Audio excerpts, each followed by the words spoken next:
What up, what up, what up, what up, what up, what up, what up, what up? What's good, people? What is up? What is they went from the fourth level of hell and sent us down to the seventh level of hell.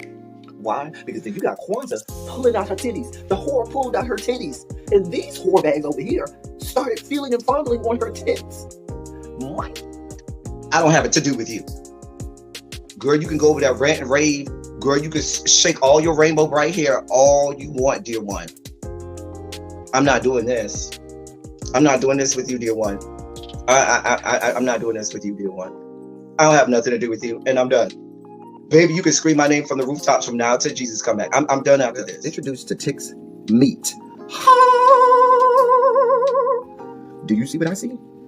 Did y'all really let casting wardrobe? Y'all let him roll up out of wardrobe with these fans on, giving us all of this, thinking we were not gonna see it. We have been waiting with bated breath and anticipating all season long for the slightest glimpse, and y'all just put it out there this episode in all of its magnificent glory. Listen, that young man said, "Baby, you ate on this first date. You giving up the cooch on the first date, okay? Or you gonna run me my coins? Run me my cooch or run me my coins? Run me my cooch or run me my coins? Run me my cooch or run me my coins?" That's our new theme song. That is the new song. Listen, somebody need to put a beat to that. Run me my cooch or run me my coins. Run me my cooch or run me my coins. That's what y'all got going on. Called out Sandcastle. Sand, bitch.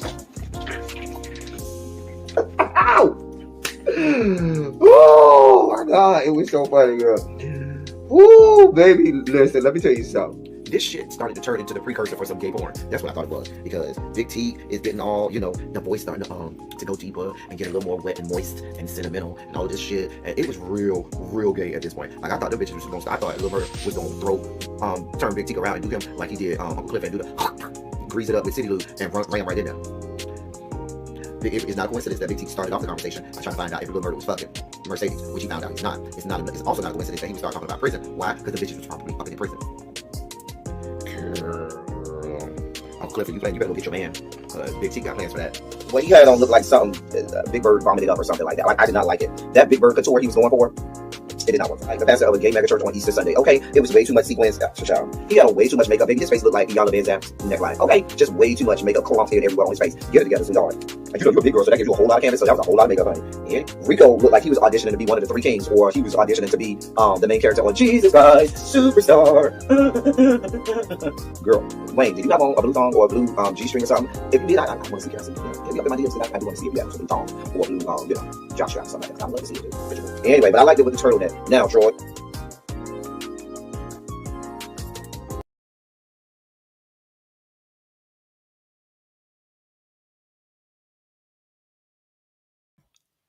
I'm here.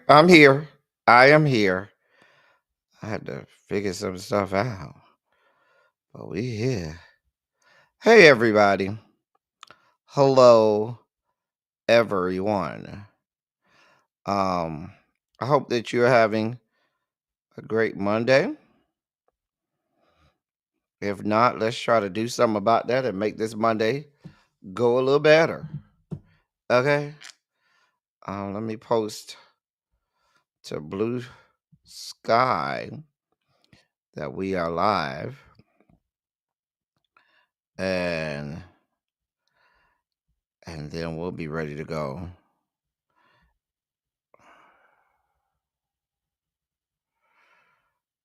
All right.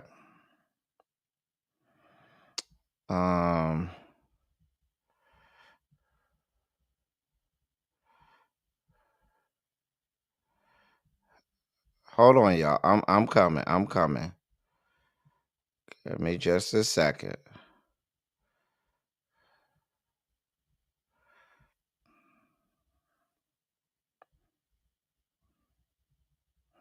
All right, there we go. All right, now we're ready. Zip this up. Put the hood on. And we're going to make it do what it do. All right, there we go. Hey, everybody. How y'all doing?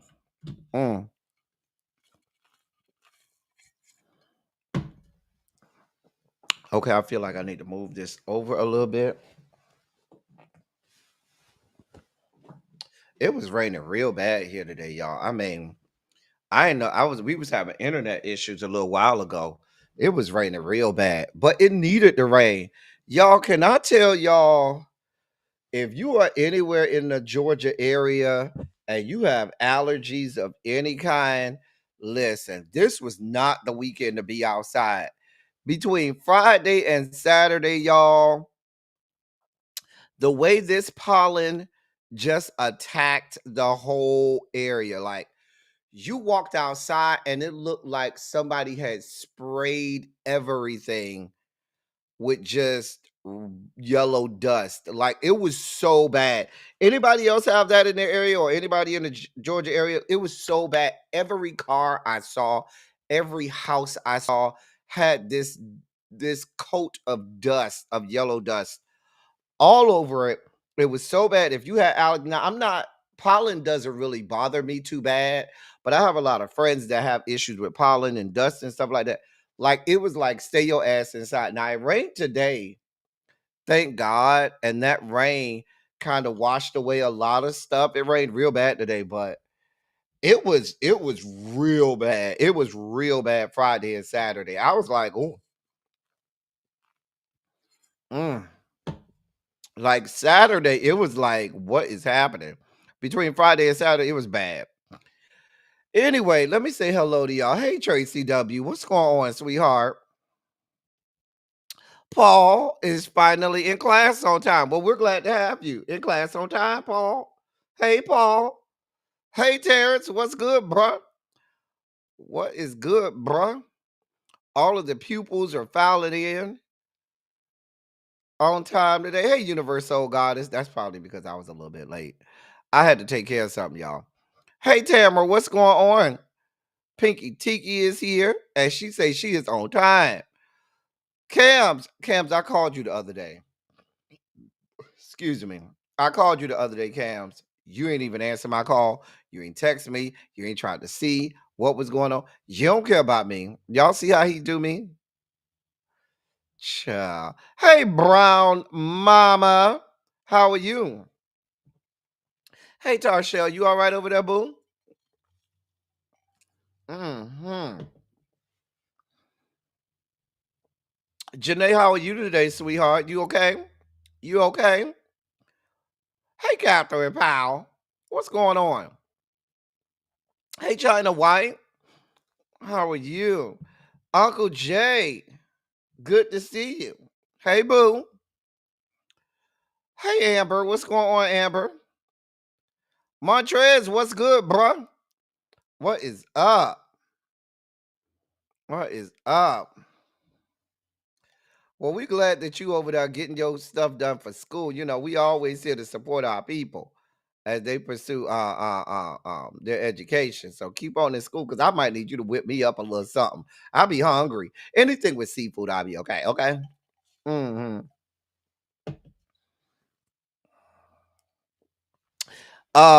Tracy W says she was taking pictures with Morris Chestnut and Tay Diggs around there.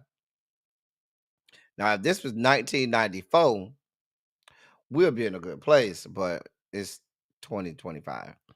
Anyway, hey, green girl. Child. It's really here. Okay, my car was covered and I'm having to wear a mask. Listen, I'm saying that pollen was attacking people over the weekend, okay? It's been 80 degrees all weekend and half the roads. I had to go down to Tampa this weekend. It was 96 degrees on Saturday. Just understand. On Saturday, it was 96 degrees. 96. Yeah, it ain't even make no sense to wash your car. Cause just as soon as you go in the house and come and look outside, that pollen done got you again. Child. I'm trying to tell you. Hey, really B, what's going on? Child, really be, I had to pop out the bushes because at first they said your name And then they said my name, and I was like, I was in the bushes somewhere because I had to get a report done for work. So I needed something that wasn't going to distract me. And if I watch the wrong YouTube video, it'll distract me and keep me off getting this report done. So I'll put somebody on in the beef sector. And they was watching me. I really wasn't watching this because I had to get this report done. I had to get this last minute report done for the end of the quarter. So I'm over here getting this report done. Next thing you know, I hear Really B, which then maybe be like, hold on. What you're not gonna do is talk about my sis. Let me pop out the bushes. And then my name came out as I was typing something. I said, you never know who's watching.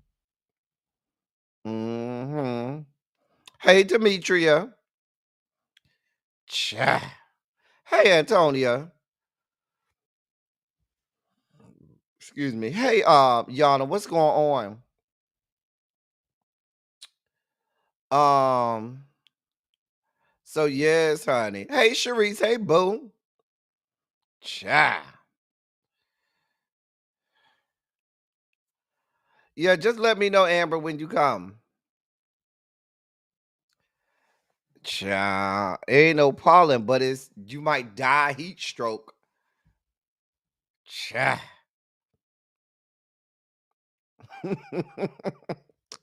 Okay, over there fighting the air because you don't went and washed your car only for that pollen to say, "Oh, girl, you thought it was over."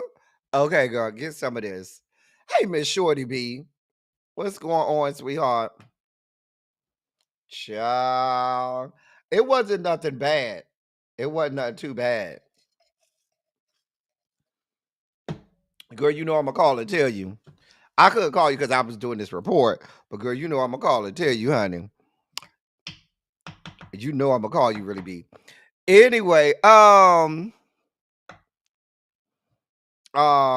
yes, it's time to get started, y'all. Today, ladies and gentlemen, what live stream last night? Not that one about Chase of Dallas. God, child. You know what's so funny? When we do Chase of Dallas, right? These girls, they be coming at Really B and Abby throat. They don't be coming at my throat like that. You want to know why they don't come at me like that? Because I don't be talking about people like that. That be Really B at Abby that be dog walking these people. I just be over there asking questions, being a nice guy, but no, Abby and Really be skull dragging these whores and monkey stomping their ass, and they always be mad with them. They never be mad with me. They never even bother me. But I be over there having a windmill for my sisters because I love my sisters and I will windmill for my sisters. But me, I don't be bothering nobody. I'm just saying. Really be no I ain't lying. She know I ain't lying. But they show be coming at my sisters, Really be at every baby. They be coming at their throat. And what's so interesting is back in the day, like way, way, way back, maybe like 2019, 2020, they used to come in my throat. They used to be all up in arms about me. I used to be the one that they couldn't stand. Now, and they used to be like, "Oh, Abby and Really be so nice." Now that they're all flipped, they always be coming for Abby and Really be. No, I don't think you need it right now, Brown Mama. We got it. We got it. She did drag her Nay, she did. The way she drugged that young lady, hey, baby, I ain't had nothing to do with it. I just was sitting back laughing because it was funny as hell to me. But she showed drug her. Nay, you notice how Really B ain't got not one trip planned for us this summer? Like we ready to go out of town again, and she ain't got nothing planned for us this summer. Like we ready to go and party it up and maybe be on the beach somewhere, be in the water and stuff. And you see, Nay, talk to your auntie and ask her why she ain't got no trips planned for us for this summer. God of mercy. Mind you, my summer is already spending a lot of money. I got conclave this year for Kappa in Phoenix, Arizona. It's gonna be hot. It's gonna feel like Satan's nutsack in late July. Child, it's gonna. Oh, jeez, I'm not looking forward to it. No, well, I don't think you need to cuss nobody out. Not yet. We had it for you, really be. We had it. Don't worry about it. You good. We're not gonna let you get out of pocket. Hey, crazy homebody girl.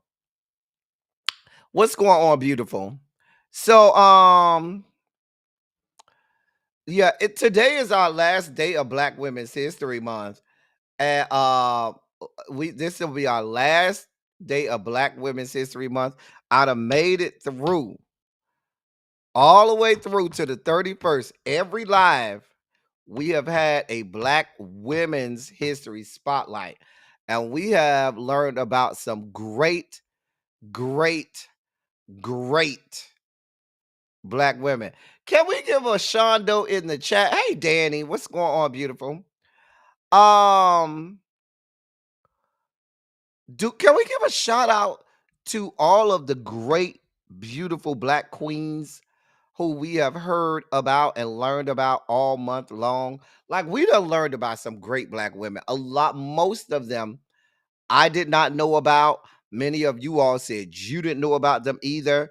And I'm so glad that I really did this, because it really taught me and all of us some great, great, great lessons about some great women. Now, the last woman that I'm going to do is because we do politics over here.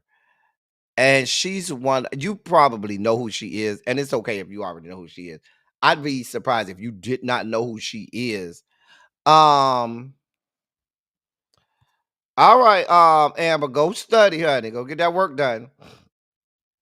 I'm glad you came on over here, because we always glad to see you.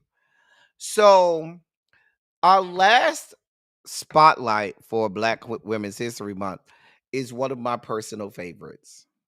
She's probably my favorite Black woman in politics. She is probably one of the most prolific orators I have ever heard. The woman, you talk about command of language and mastery. When I was teaching AP language and composition, I would use so many of her speeches to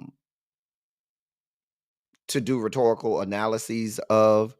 And like I said, one of the finest politicians and greatest orators in American history, in my estimation. If I could have a tenth of her ability at writing and rhetoric, I'd be a great person. So, our last Black Women's History Spotlight goes to my girl, a pioneer in politics for Black women, Barbara Jordan.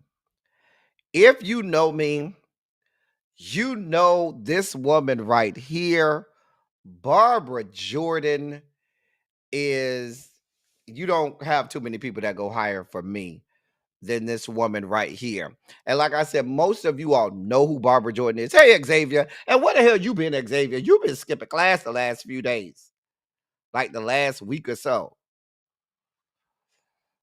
But I could not let this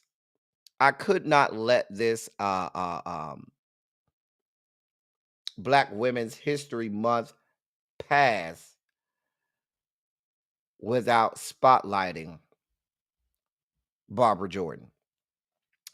Barbara Charlene Jordan was born in Houston, Texas's 5th Ward on February 21st, 1936.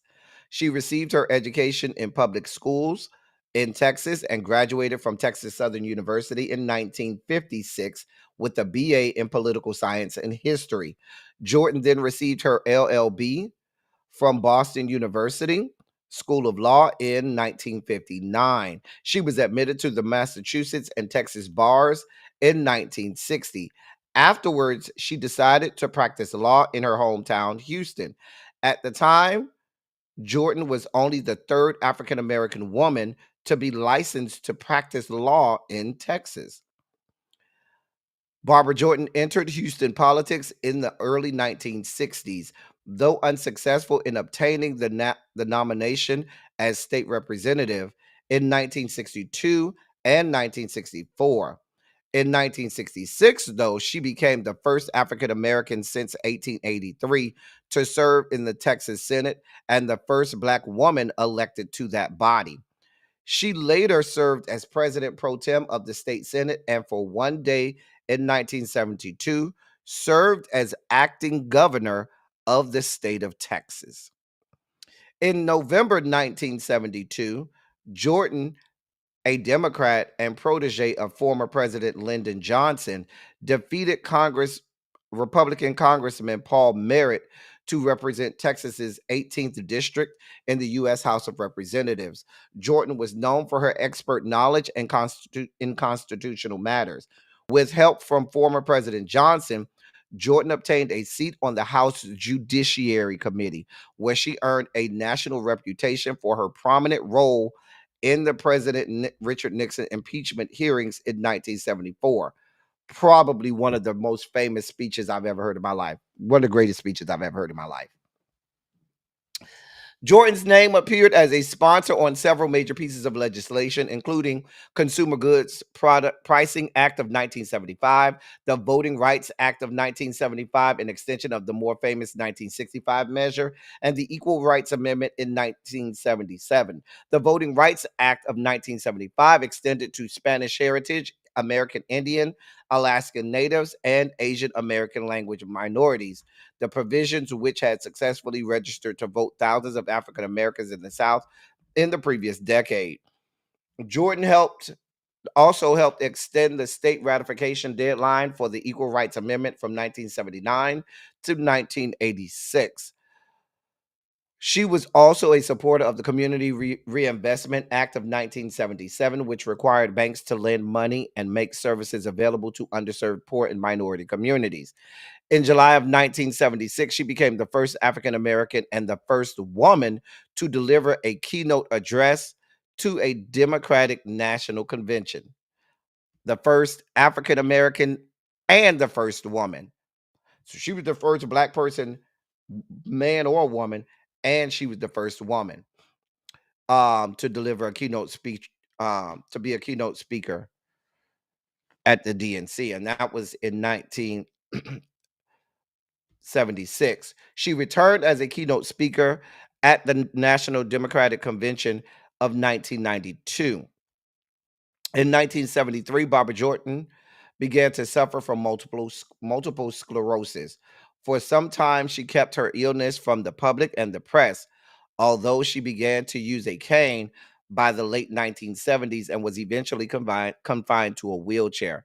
In 1978, Barbara Jordan chose not to run for re-election in the 18th congressional district. The following year, she became a professor at the Lyndon B. Johnson School of Public Affairs at the University of Texas in Austin.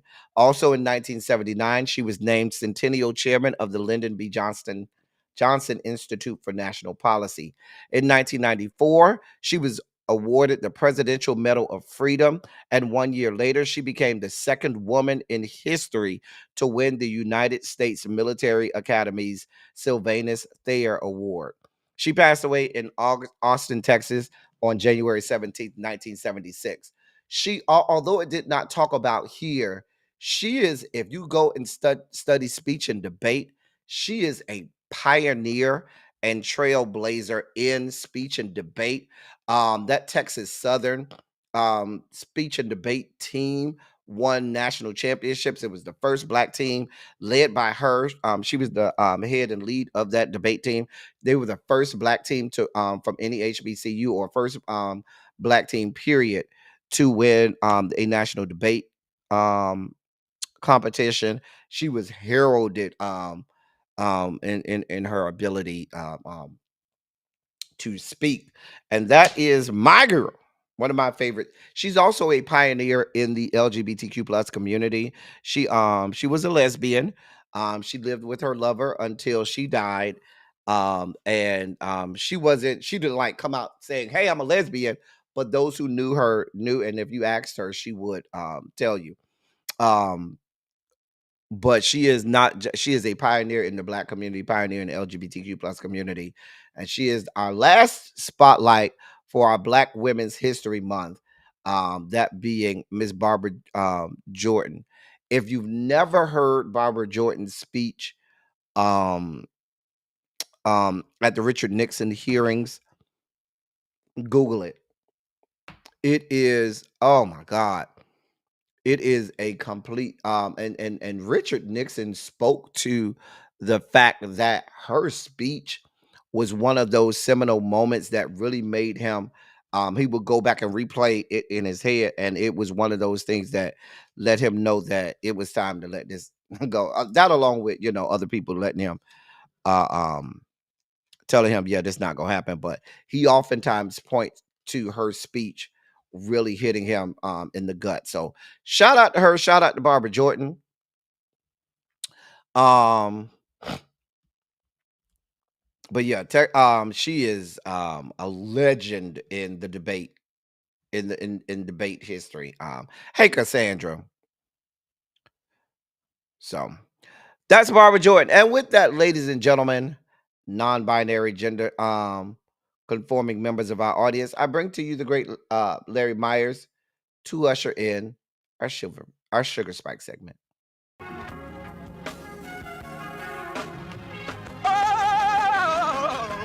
Oh, God. You see, this is the part that I like. Major sugar spike. So long, well, I want to fight. That he gave his only begotten son. Major sugar spike. And shall ever believe. Major sugar spike. They shall not perish, but have everlasting life. Taste the biscuit. Jesus! I wish somebody help me. Jesus. Yeah, Antonio, go listen to it. I think what's a beautiful thing is one of the things I love is she starts off, because she's a freshman senator. She and Charles Rangel were freshman senators. Excuse me, and they were on that committee. I believe they were sitting right next to each other. And in that speech, she talks about the fact that when the Constitution was written, it did not include her. And I mean, she goes in scientific precision, talking all about how that man was a shit. Even broke down all of the previous ratifications of the Constitution and how they applied to it. Oh, it's beautiful. A beautiful speech. A beautiful. But that's for nerds like me, political nerds like me. We go listen to stuff like that, and yeah, we have a great time. Hey, lovely 31 Blueprint. So we start off with the devastating news on the other side of the world, just to give you some updates on that. Over in Myanmar, they had an earthquake a few days ago. I believe it was Friday. The earthquake was Friday the 28th. And as of right now, there are over 2,000 deaths. Last I checked, maybe about 2 hours ago, there was 2,056 deaths confirmed. Um, they um, they said that there are still hundreds of people still missing, and thousands of people that they know of, only that they know of, of the ones that they know of at least 4,000 people right now that are still injured, but there are thousands other who they believe they're not aware of. um they said all of the medical facilities are devastated. They're at capacity, cannot hold anybody. They're trying to get countries. China has come in to assist with it. Russia has come in. All of India has come in. All of the surrounding countries. There's been assistance from Europe and all around the world, except for us, because your president and his administration doesn't believe we need to be involved in that kind of stuff.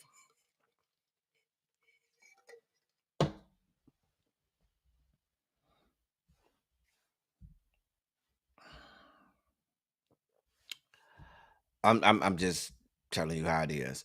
But I mean, all we have in the richest country in the world is prayers and condolences for the devastation. I just want them to have this same energy, because we would not be, unscathed. Mother Nature is undefeated. Okay, we're not going to go unscathed from natural disasters, from horrific things that are going to happen on our soil. So, not having the humanity enough to say, let me go and send help to these people, let me do all I can to go help these people, is criminal, in my estimation. I'm just telling you how I feel about it. But they're saying the death toll could reach well over 10,000 people. That's what they're estimating. They're estimating that there could be well over 10,000 people that are dead. Um,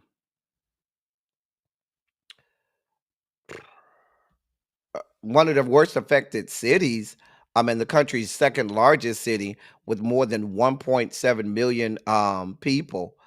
Um, uh, uh, they got people camped out in the streets for a third consecutive night because buildings are uninhabitable. Um, they had to evacuate the hospital there, and we're treating patients in the parking lot. And listen, it is complete. The pictures don't do it any justice. It is complete and utter devastation. Um, you know, Agencies like USAID is was made and designed to help in situations like this. But here we are. Here we are. Here we are.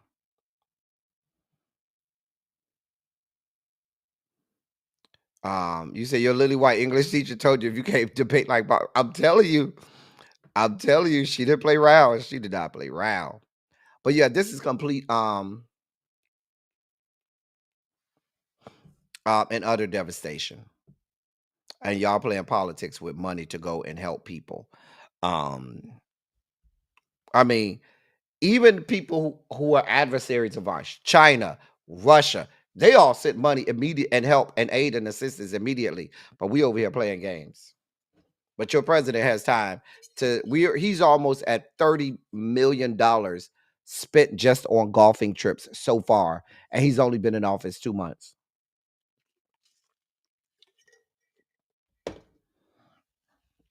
The man has been in office 2 months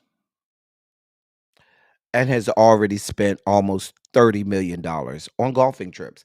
If you should need him, I'm just telling you, we got money for him to go golf, but no money to go help people. Okay. Yeah, Terrence say Air Force sent some combat medics over there this morning. I think they said this was like a 7.7 earthquake. But yeah, complete devastation. There are still some agencies and entities that are collecting funds to help send over there to help with that. And I don't have them at this time. I probably should have looked some up, but I'm sure if you Google it, there are some reputable funds that can help you if you should so choose to assist in that endeavor, even though our country ain't shit. Oh yeah, Xavier. He's talking about waste and all of this stuff, and you've spent $30 million already in 2 months on golfing trips. God bless America, land that I love. Mess. In more sugar spiky news, now this, listen, go ahead and get you something that's gonna help you regulate your sugar levels right now, because this story has the possibility of sending you into an epic sugar spike.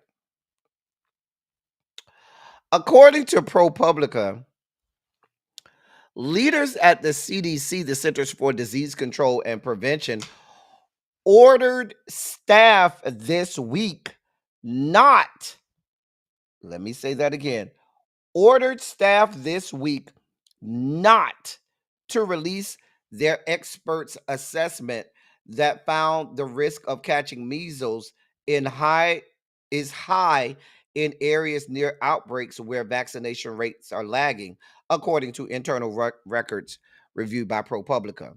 So they're ordering the CDC staff not to put out guidance and information and assessments to areas that could be significantly impacted by this measles outbreak. In an aborted plan to roll out the news, the agency would have emphasized the importance of vaccinating people against the highly contagious and potentially deadly disease that has spread to 19 states.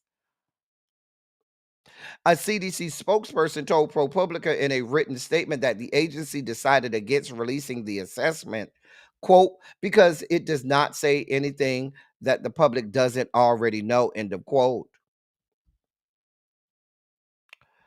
She added that the CDC continues to recommend vaccines as, quote, the best way to protect against measles, end of quote. But what the nation's what the nation's top public health agency said next shows a shift in its longstanding messaging about vaccines, a sign that it may be falling in line under Health and Human Services Secretary Robert F. Kennedy Jr., a longtime critic of vaccines. The CDC said, quote, the decision to vaccinate is a personal one.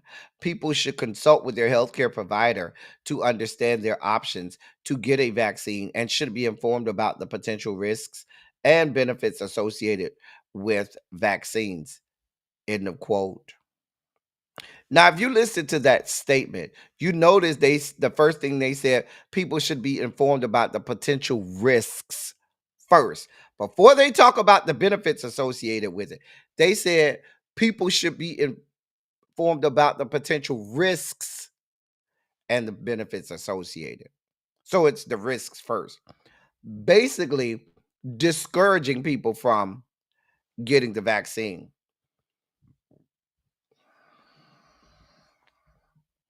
Because it's all a personal choice.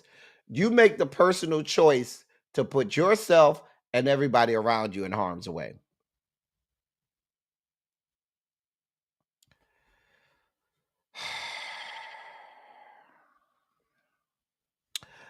Now, ProPublica shared this new CDC statement about personal choice and risk with the director of the Pandemic Center at Brown University School of Public Health, Jennifer Nuzzo.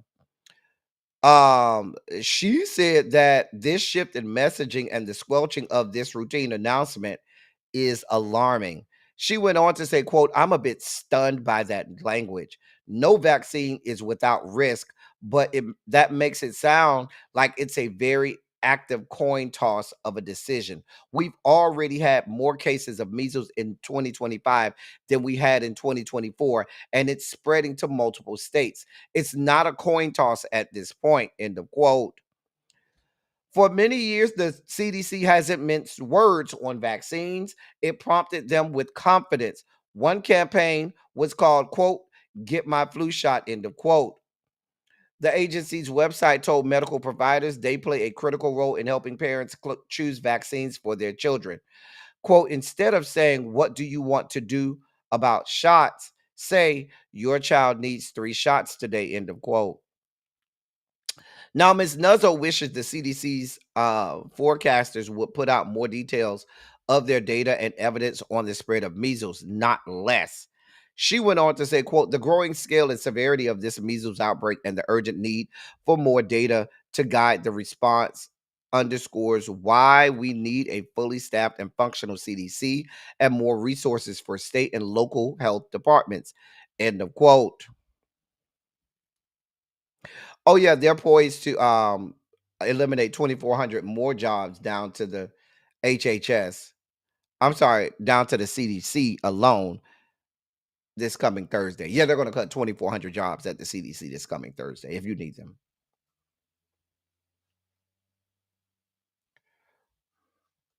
These people are putting y'all in harm's way. They are putting you in harm's way. They are. Uh-huh. They absolutely are. Y'all can play around with it, but these people are putting us in harm's way. They're cutting the CDC. They're cutting the NIH. They've cut NOAA. Listen, the closer we get to June, y'all, the more fearful I am. You want to know why? Because June is the start of hurricane season. And if you're cutting critical positions and the infrastructure at places like the Weather Center, the National Hurricane Center, excuse me, NOAA, and other places that monitor hurricanes and things, hurricane season is going to come. And you saw the number of category 4 and 5 hurricanes we had last year that devastated areas. That means that guidance on this kind of stuff is going to be not as good as it has been because hurricane predictions have been getting better and better. Now they're trying to send us back.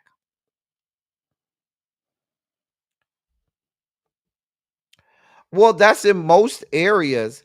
However, some of these red states, Catherine Powell, have started to allow parents to have their children enrolled without vaccines, which is the case in Texas, and I know Oklahoma is the same. Has areas like that as well. Louisiana does too.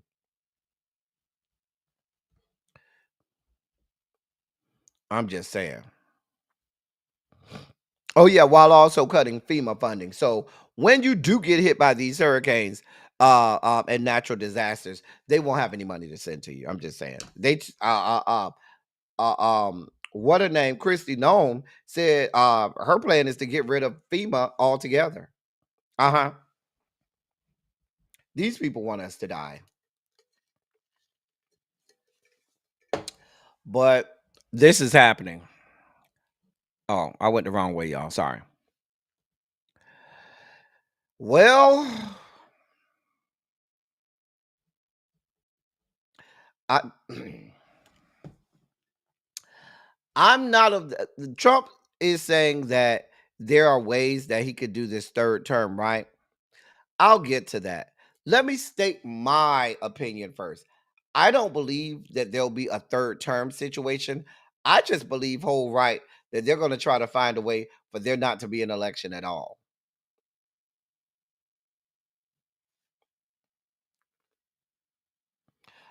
Because people are throwing out conspiracy theories about with JD Vance could become president, and then they could give Donald and make Donald Trump his running partner, and then when he gets elected, just appoint Donald Trump as president and step down. I said, really? First of all, that would require JD Vance to win an election.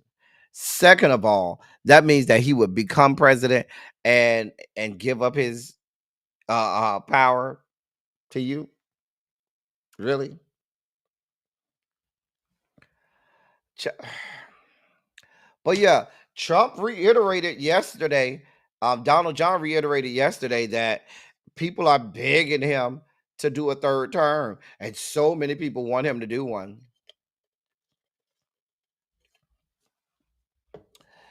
As if there's no such thing as the 12th and the 22nd Amendment.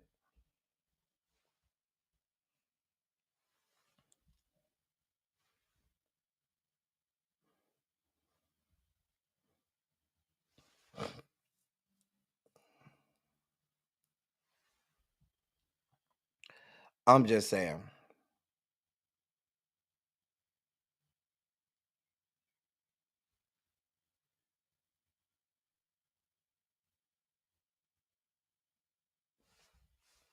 I mean, if you don't know what the 12th and the 22nd amendment says, the 12th amendment basically now that goes back to the early 1800s. Um and it basically said who is and is not eligible to run for president and vice president. That's basically what the 12th amendment says. There is a clause in it that says no person constitutionally ineligible to the office of president shall be eligible to that of vice president of the United States. So the 12th amendment says if you're not constitutionally eligible to be president, then you can't be vice president. That's what the 12th amendment says, right? Because you got stupid ass people that don't know the fucking Constitution. Now, the 22nd Amendment said, and I'm going to quote some language from the 22nd Amendment. The 22nd Amendment says, quote, no person shall be elected to the office of president more than twice, and no person who has held the office of president or acted as president for more than 2 years of a term to which some other person was elected president shall be elected to the office of president more than once. So let's say somebody dies and the vice president becomes president. If the vice president serves 2 years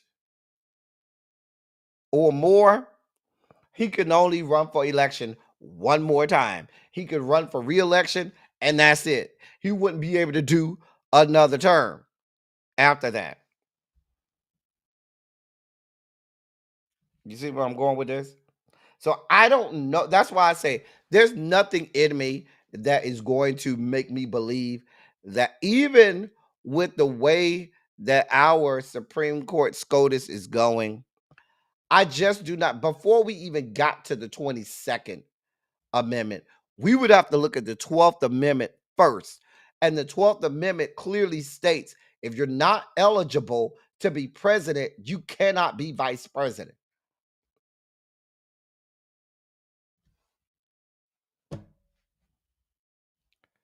I'm just saying.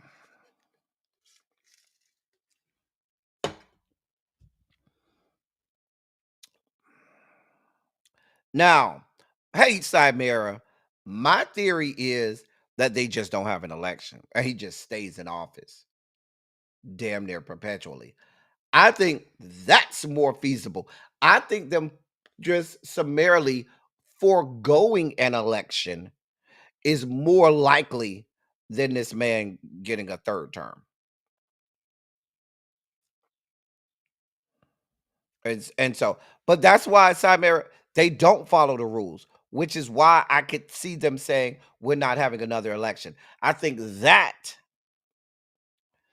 because even if they tried to do that, that would go to the Supreme Court. If they tried to have him do a third term, that would immediately go to the Supreme Court. Somebody would immediately sue about that. That would immediately go to the Supreme Court. Even as far conservative and as right wing as the Supreme Court is, I do not see a scenario where the Supreme Court would allow him to serve another term at all. And that's why I say if they don't follow the rules, I feel like they could find a reason for there not to be an election and him just continue to serve after the end of his second term.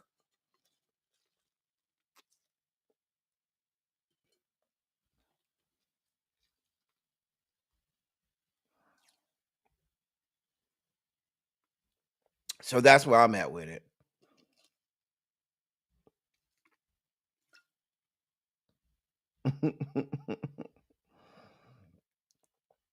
I'm just saying. That's been my theory. I've been screaming that since January 20th. What have I been saying? By the time we get to the next election in 2028, we'll be in the middle of a full-scale war and they will forego an election because we'll be in full-scale war. That's my theory.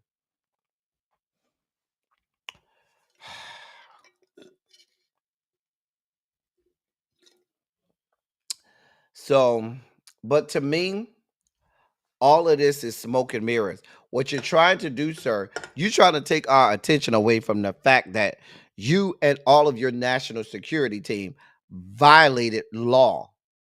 You're trying to take us off of Whiskey Leaks. We ain't forgot about Whiskey Leaks, sir. We can walk and chew gum at the same time. And what that means is we remember, the North remembers Whiskey Leaks, okay? We remember what happened. We remember what you did, sir.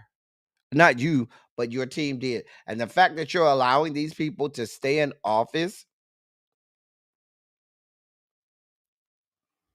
and basically give them your full-throated support after they have compromised national security, that's what we need to be focused on. But you want to get the news cycle off of that. You don't want us to focus on that anymore. So you come out with fuck shit talking about third terms. Hell, we don't know if we're gonna make it through the fucking second term. Damn, a third term. I don't have time to think about a third term because I don't even know if we're gonna make it through the fucking second term. You're not gonna keep our eyes off the prize, sir. And you're not gonna keep our foot from off your neck. No, no, no, no, no, no, no. We see you, Pete Hegseth and Tulsi Gabbard and Mike Waltz and all of these fuck bitches. Oh, speaking of Whiskey Leaks. Oh, there's more. So apparently, National Security Advisor Mike Waltz reportedly used the messenger app Signal not only to discuss those strikes against Yemen, but for other sensitive discussions, including facilitating peace talks between Russia and Ukraine. Did I not say on this platform through this whole Whiskey Leak situation that that was not the only sensitive information that they were discussing on Signal? I said that's the only one Jeff Goldberg knew about. But I said if they were that flippant with that situation with Yemen, you knew they had to be discussing all types of shit in that Signal app. And now we have confirmation. The Trump administration's use of Signal first emerged on March 24th when the Atlantic's editor-in-chief, Jeffrey Goldberg, said Waltz accidentally added him to a group chat. The group chat included discussions among top cabinet officials about an upcoming strike on Houthis in Yemen. Waltz took full responsibility for adding Goldberg, but insisted the chats contained no classified information. Now, but there has been confirmation that they have discussed other things. A former national security official who served in the Biden administration told the AP that in the past they were instructed to use the app sparingly, saying it was the most commonly used to notify someone if they should check for a classified message sent through other means. So what they're saying is they use the Signal apps for other administrations, but they would use that Signal app to say, hey, you need to go check this classified area. You need to go to the SCIF and check because we got information that you need. Not pull all of the classified information right in the Signal chat.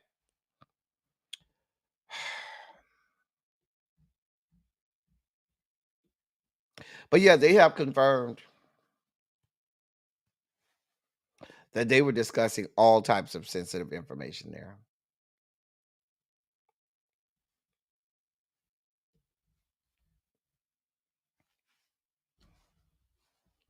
I don't know what y'all want from me. I just report the news. That's it. That's all.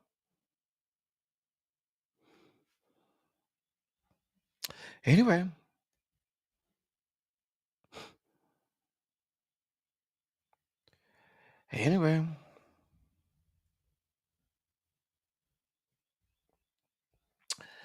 In more news, well, I told y'all about this bitch right here before she got confirmed.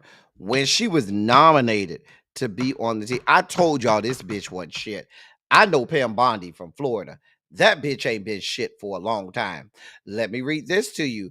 U.S. Attorney General Pam Bondi announced and today, I should say, instructed the Justice Department to dismiss a lawsuit challenging a sweeping election overhaul that Georgia Republican lawmakers passed in the wake of Donald Trump's 2020 election loss in the state.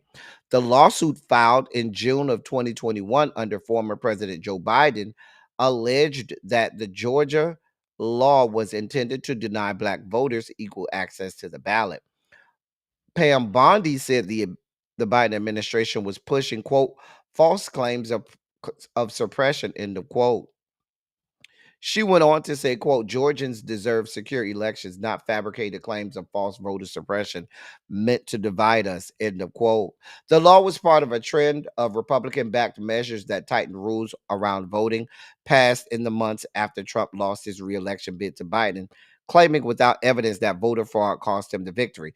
We reported on all of those laws back in the end of 2020, beginning of the first half of 2021. If y'all remember, the first half of 2021, we did a whole damn near a series of, when we were doing the politics of it all, we were doing a series of every time I did a politics of it all, it was another state that was passing sweeping legislation, making voting more difficult, or doing things like giving the state legislature the right to assign electoral college votes and usurp the authority of the voting electorate. hmm Now, not Judge, Republican Governor Brian Kemp signed the law back in March of 2021. Remember, we dog walked Delta Airlines, Coca-Cola. No, I'm sorry. We did not dog walk. We praised Coca-Cola and Delta Airlines. There was 3 other companies I can't remember that were backing the law, but it was Delta, Coca-Cola, and Major League Baseball that said that Georgia should not be signing this law. And if you remember, Major League Baseball threatened to take the All-Star game from Atlanta because of that law that they passed.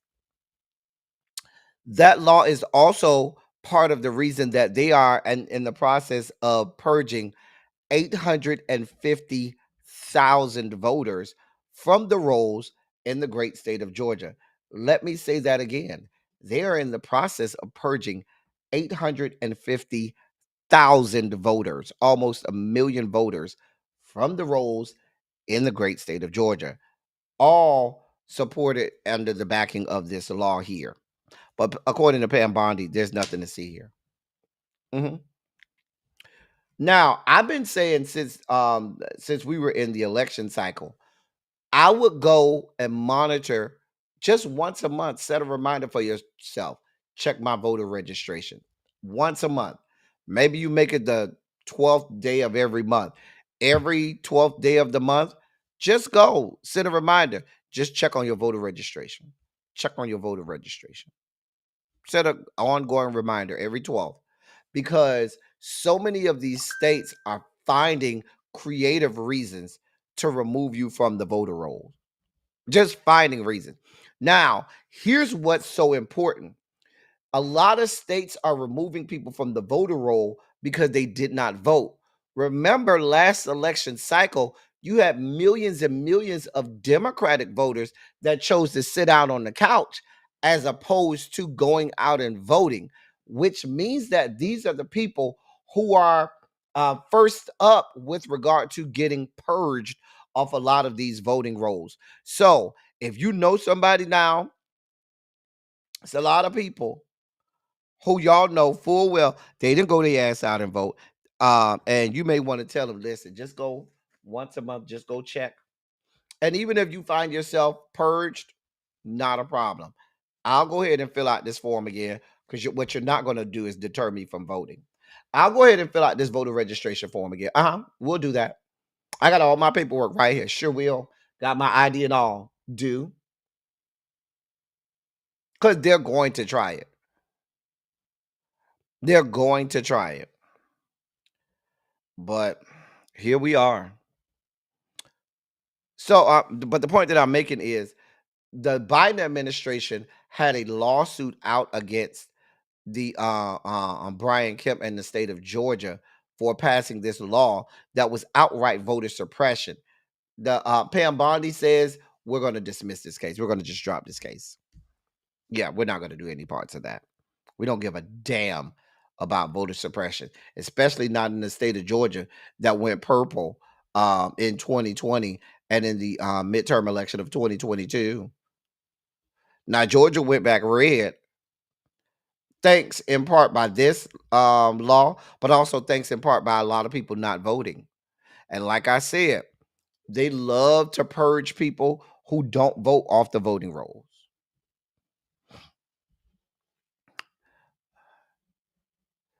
In more sugar spiky news, now where's my girl Candace F? Hey, Precious Jewel, I didn't even see you sneak up in here. Is Candace F up in here? She may not be in here yet. She may not have fell out the bushes. Hey, tacos and tequila. I ain't see you sneak up in here either.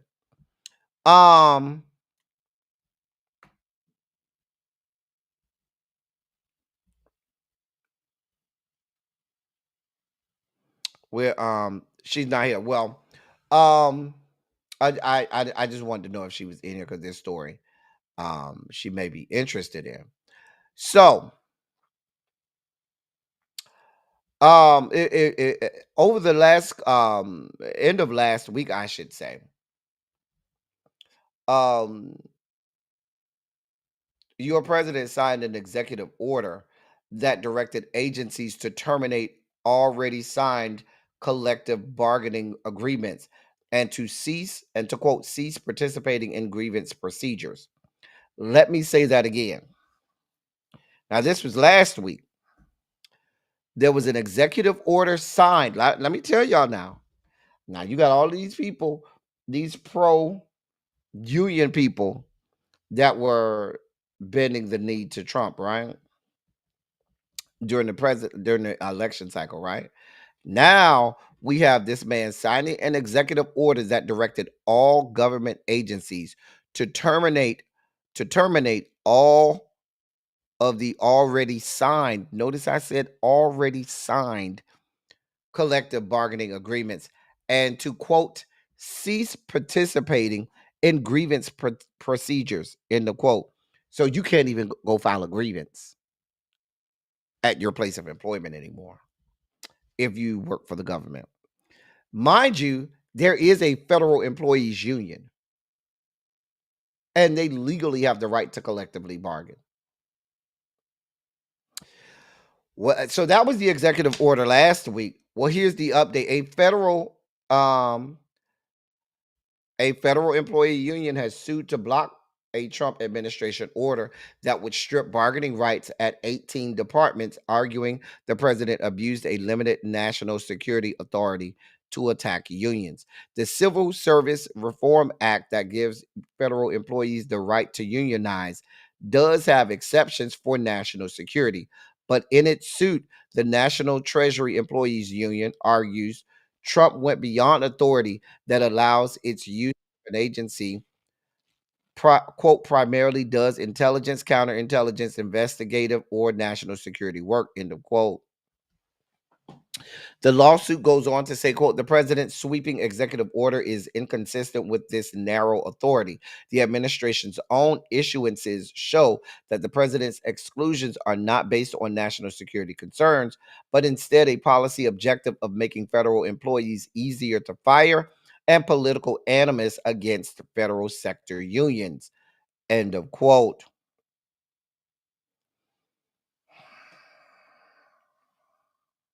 Now, while the order targets agencies, it says it has a national security mission. Though many of the departments don't have a strict national security connection. In addition to agencies with clear national security ties, the order also covers the Treasury departments. all agencies with the Department of Health and Human Services, the Environmental Protection Agency, the National Science Foundation, the General Services Administration, and many more agencies.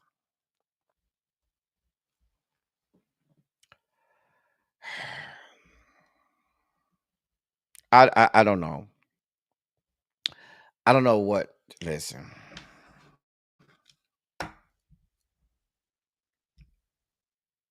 Y'all just firing people left and right, right? Firing people left and right. Wanting any way to get rid of people, right? And you wonder why people are losing their minds at these town halls. In more sugar spiky news, now hold on, y'all. Hold on for a moment. Something happened with my computer. What the hell going on here?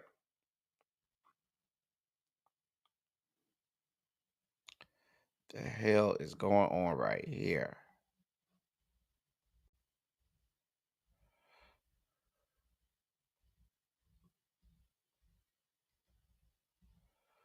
What is going on with my computer, y'all? Hold on for a moment, y'all. Hold on.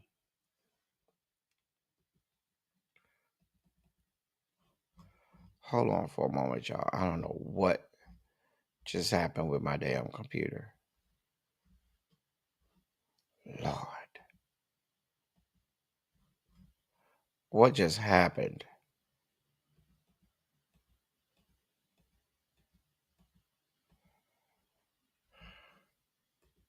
Okay. Lord, I don't know what that was. I need to clean my computer out. Anyway, the guy you see there is Brendan Carr. He's the commissioner of the FCC. He said last Friday that he's opening an investigation into the Walt Disney Company and its ABC television network to see whether they are, quote, promoting invidious forms um, of DEI discrimination, end of quote. The FCC commissioner announced the probe in a letter to Disney CEO Robert Iger on Friday. The company said it was reviewing the letter and looking forward to answering the commission's questions. The new administration has taken an aggressive posture toward the media on several fronts. Just this week, just last week, excuse me, there were court hearings on the shutdown of Voice of America and the president's dispute with the Associated Press over how the news agency refers to the Gulf of Mexico, which Trump has ordered renamed the Gulf of America. Commissioner Carr has pushed the FCC into an activist role since Trump appointed him as its leader.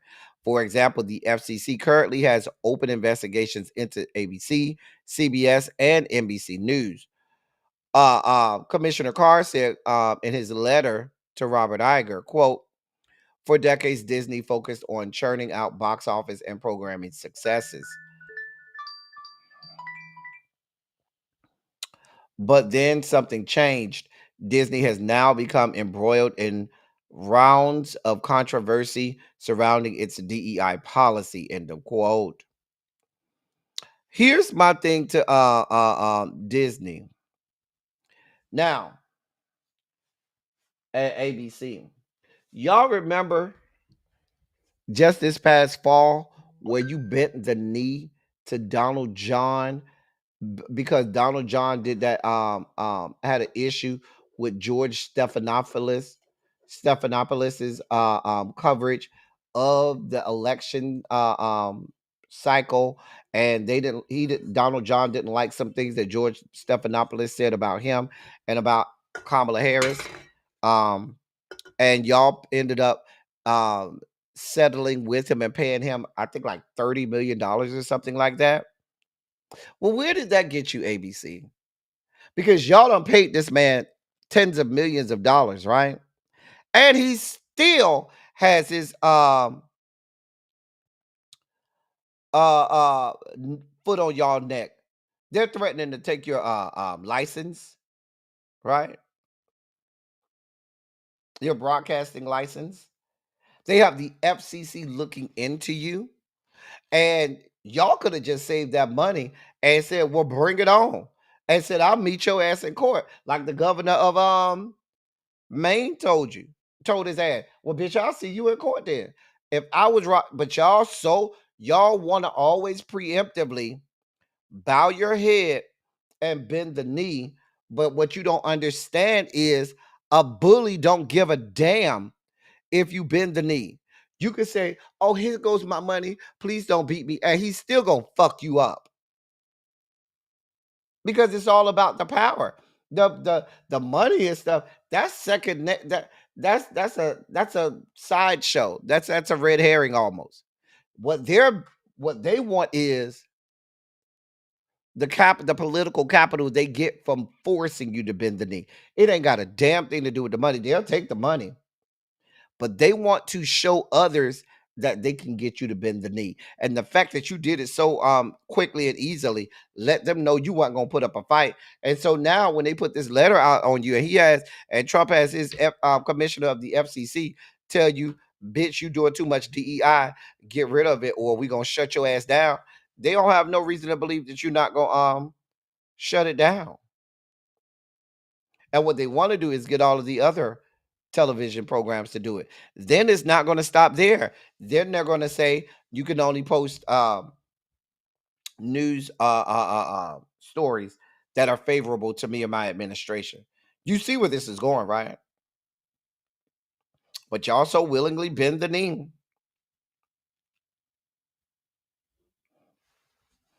Just telling you how this goes.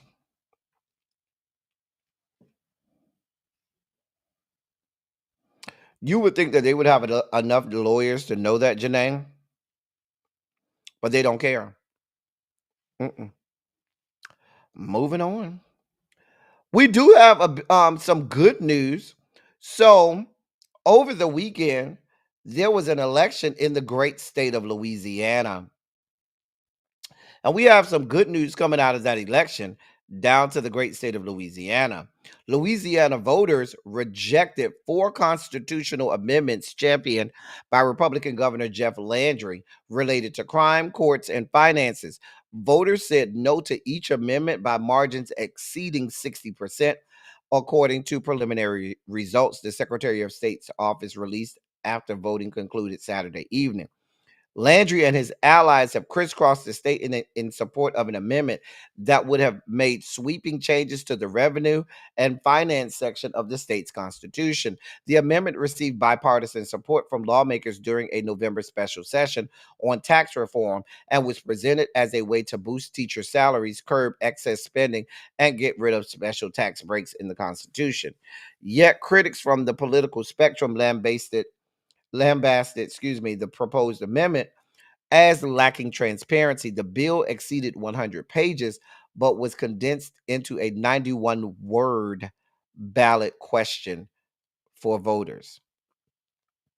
While major teachers unions backed the amendment, a coalition of liberal advocacy groups and influential conservative religious figures opposed the changes that would have liquidated educational trust funds and removed constitutional protections for tax breaks for some kinds of properties owned by religious institutions. Another proposed amendment would have made it easier for lawmakers to expand the crimes for which juveniles could be sentenced as adults. Criminal justice reform groups rallied to oppose what they described as draconian punishment that would not address the root cause of youth crime. The remaining amendments would have allowed lawmakers to recreate regional specialty courts, which opponents said could be used to usurp judicial authority from local courts and provide more flexibility in the timeline for holding elections for the state's Supreme Court. Landry said he was disappointed but would continue to fight for generational changes in Louisiana. Now, y'all know they had 50 Cent out here trying to Governor Landry had 50 Cent out here making videos and stuff like that to do this. Now, I saw Gary Chambers, he was on Roland Martin recently. I believe it was he was on there, I think Friday before, the election, and then Roland Martin had him, I believe, yesterday after the election, or Saturday night after the election, one of the two. But he was saying how basically the Republican legislature and the conservatives thought that black people were too stupid in the great state of Louisiana, that just seeing 50 Cent telling them to vote yes was going to be enough to make them go out and vote yes. They always underestimate us. I'm proud of the citizens of Louisiana said, no, we're not going for this shit. Hey, Savon, what's going on? I'm proud. Listen, take note from the great state of Louisiana.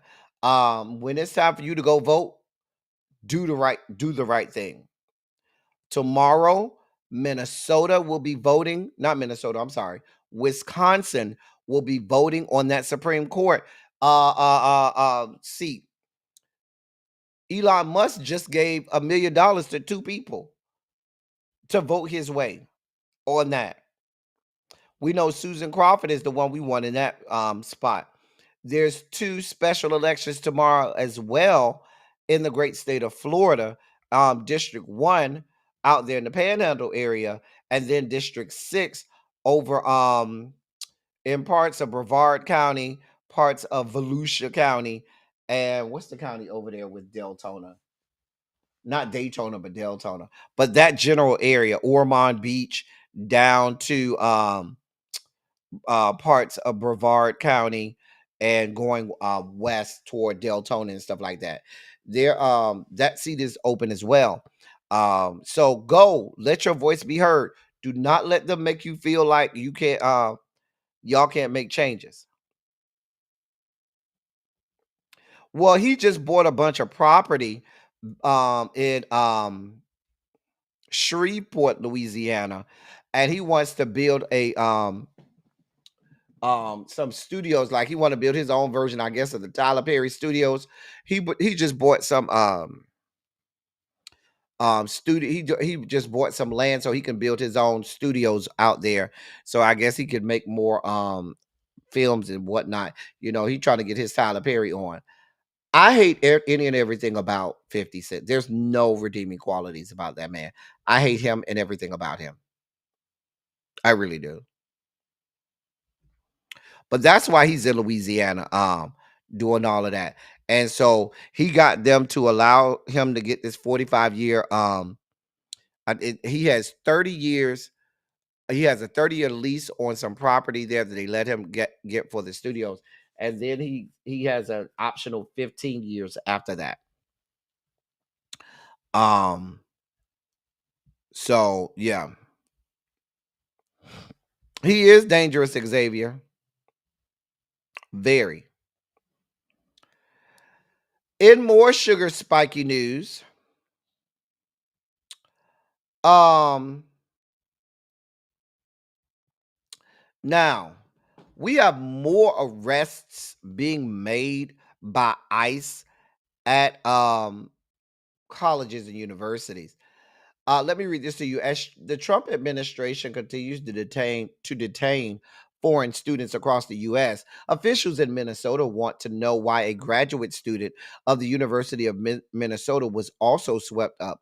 The name and nationality of the student who was detained last Thursday at an off-campus residence has not been publicly released.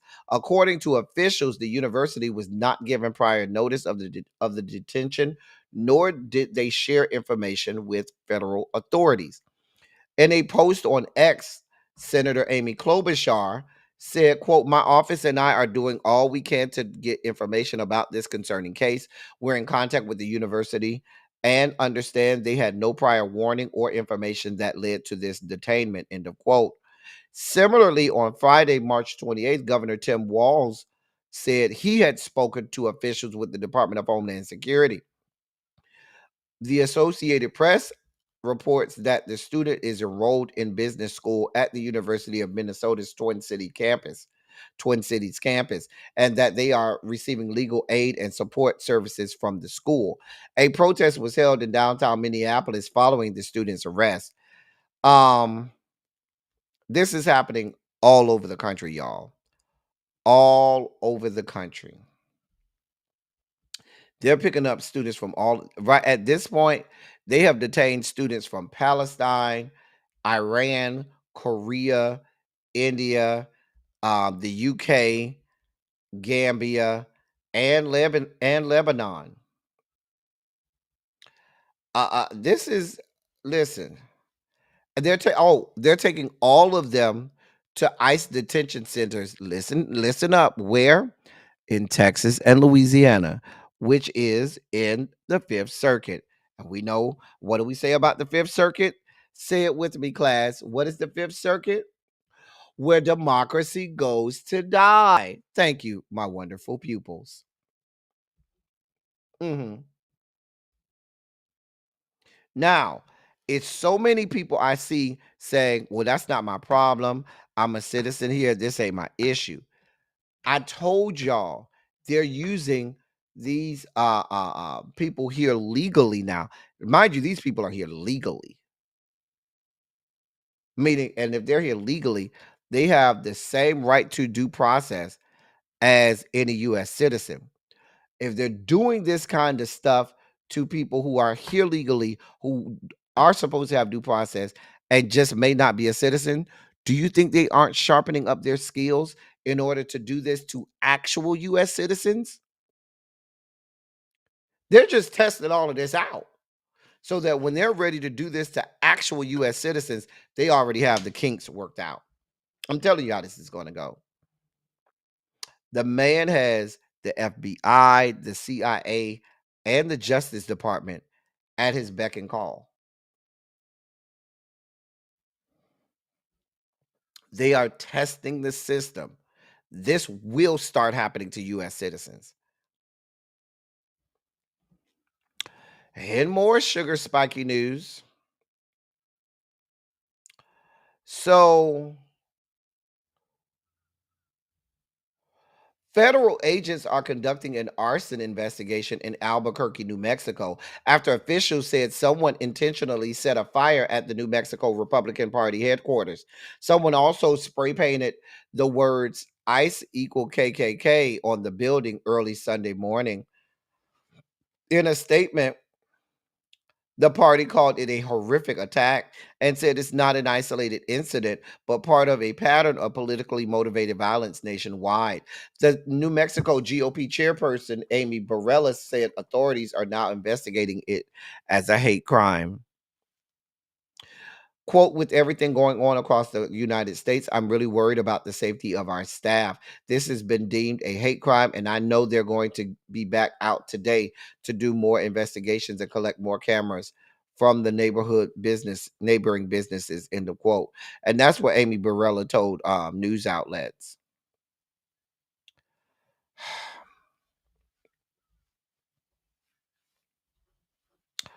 You expect that there's not going to be some get back. You all are taking people's rights from them. You all are not doing the will of the people. And I'd be very surprised if this was not Republican voters or people who voted Republican that's doing this. Anyway, moving on. In more sugar spiky news. Now, this is over in Mississippi. A restaurant on the Mississippi Gulf Coast is getting pushback for advertising a couple's night limited to, quote, the real kind of couple, those who can produce a child, end of quote. Let me read that first sentence again. Maybe you didn't hear me in the back. A restaurant on the Mississippi Gulf Coast is getting pushback for advertising a couple's night limited to, quote, the real kind of couple, those who can produce a child, end of quote, end of quote. Darwell and Nettie Michelle Yeager, a married heterosexual couple, operate Darwell's Happiness Cafe in Long Beach, Mississippi.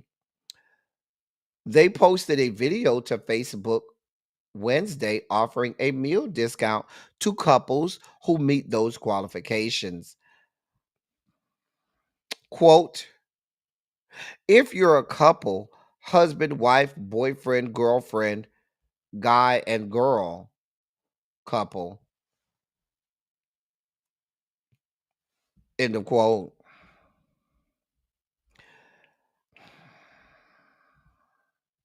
They also said in the video, quote, we don't do the trans or lesbians or gays. I'm sorry, that's down the street, end of quote.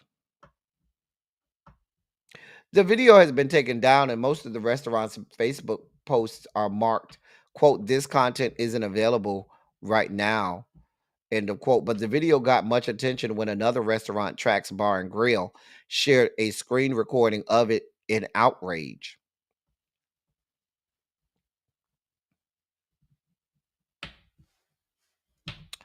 This is happening. This is happening.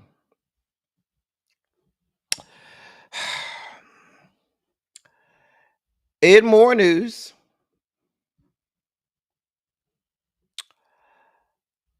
a cisgendered woman who's a Walmart employee says she was verbally assaulted in the female restroom by a man who mistook her for a transgender woman.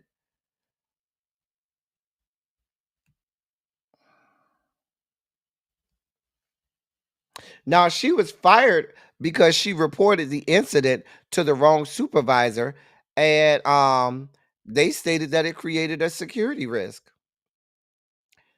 Danny Davis, who is queer, took to social media last week Monday and wrote a post about what she said happened while she was at work. The incident occurred on March 14th at the Walmart in Lake City, Florida. Now, Lake City is up there toward the area where I-75 meets I-10. Oh, that's all red Trump country right there. That's all red Trump country. Lake City, yeah, they real rural over there. That's Trump country over there. She noted she was a nearly 7-year employee of Walmart and holds several other part-time jobs, including um tutoring special needs children as requested. She describes herself as a hard worker who has never been in trouble. She says she describes herself as really tall and the fact that she's just shy of 6'4", adding that, quote, every inch is the natural me, end of quote. Now, she says on March 14th at around 8 p.m., she wrote that she was alone in the stall in the women's restroom when she said that she was alone in the stall in the women's restroom and when she heard a man yelling.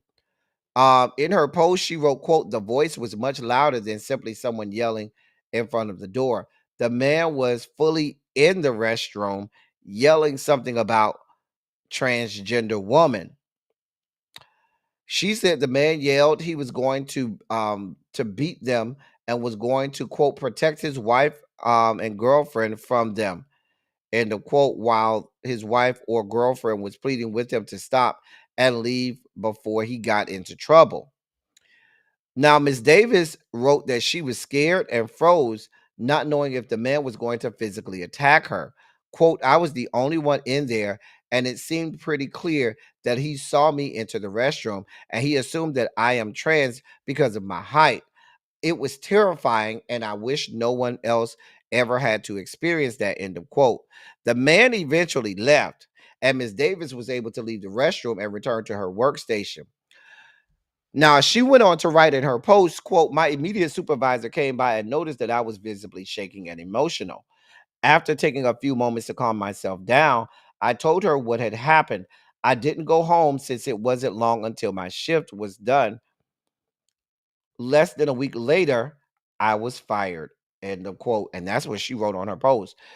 She said that the reason given to her for her termination was that she did not report the incident to a salaried management employee and therefore created a security risk.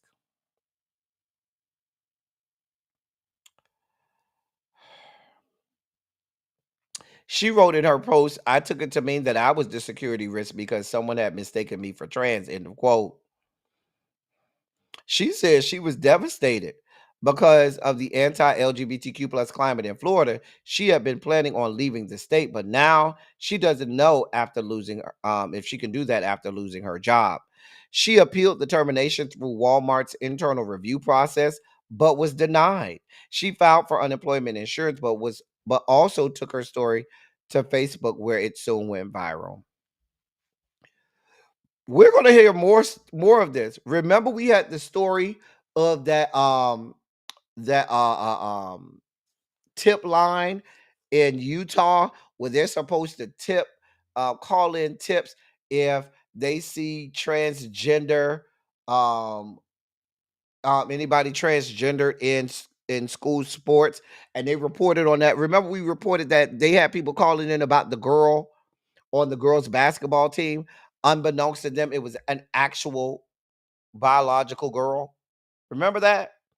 This is more of that. I've seen in recent weeks several posts on social media with what people determine maybe biological women or a trans man or just a person that doesn't identify as a trans man but may just be a stud lesbian, and they have been accosted in restrooms um saying that that they're a man and not a woman, saying that they're trans. And that's the problem. The problem is y'all are going off about this trans bathroom situation. I remember when they was having this, what did I keep saying? What are y'all gonna do when trans men, when y'all tell the people that you got to go by whatever the sex was on your birth certificate when you were born? So what are you gonna do when the trans men go in the bathroom and you don't know if that's a man or a woman? Because most trans men, you don't know. You gonna tell them to pull down their pants and their drawers and show you their reproductive organs? That's what we're doing now. I'm just asking. In a lot of other countries, they have unisex bathrooms because ain't nobody looking at you when you go to the bathroom. You go to the bathroom, you do your business, you get the hell out. Ain't nobody accosting nobody sexually in the bathroom like that.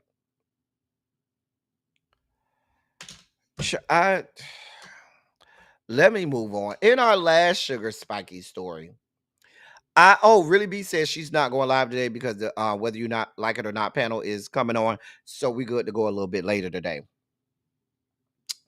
In our last Sugar Spiky story, so this beautiful black queen, that's Amber Ruffin, who's a very funny comedian. Now, she will no longer serve as headline performer at this year's White House Correspondents' Dinner. Now, this was announced by the White House Correspondents Association on this past Saturday. The WHCA, quote, the WHCA board has unanimously decided we are no longer featuring a comedic performance this year, end of quote. And that's according to Eugene Daniels, WHCA president. That's according to him in a statement that he made to the White House Correspondents Association. Now, let me finish the story and then we'll continue from there because I got some issues. He continued in the statement, quote, at this consequential moment for journalism, I want to ensure the focus is not on the politics of division, but entirely on awarding our colleagues for their outstanding work and providing scholarship and mentorship to the next generation of journalists, end of quote.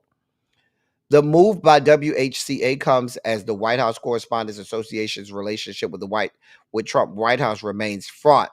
President Donald Trump and his staff have repeatedly disparaged the press over outlets' coverage of the administration. The White House has also taken unprecedented steps to circumvent the independence and access of journalists covering the White House, including taking control of the president's press pool for the first time in the association's 111-year history.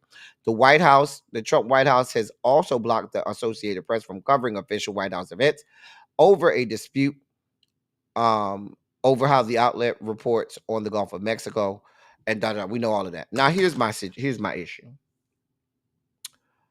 Put a 27 in the chat if you know, because I do, who Eugene Daniels is. That's all I want you to do. Put a 27 in the chat if you know who Eugene Daniels is. I'll wait.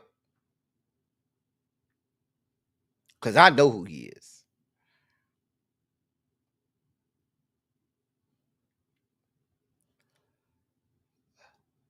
Just put a 27 in the chat.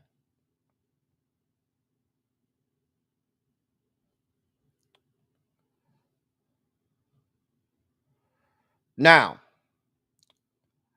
if you don't know who Eugene Daniels is, let me see if I can pull up a picture of Eugene Daniels. Hold on. Let me see if I can pull up a picture of Eugene Daniels. Hold on. I got you. You have it not, but I have it for you. I got you. Now, for those people who do not know, Eugene Daniels is a black man and he's openly gay. Now, he's one of the people that are taking over that weekend spot. Remember, Simone Sanders, Townsend, Michael Steele, and Alicia Menendez took over Joy Reid's spot, right? So the spot that Joy Reid, Michael Steele, and Alicia Menendez had over the weekend is now being covered by Jonathan Capehart, Eugene Daniels, and some other lady. I can't remember her name right now. But so this is Eugene Daniels, right? That's Eugene Daniels. My problem is this, Eugene Daniels. See, I've had some issues with Eugene Daniels for a minute. Okay. That's his husband too.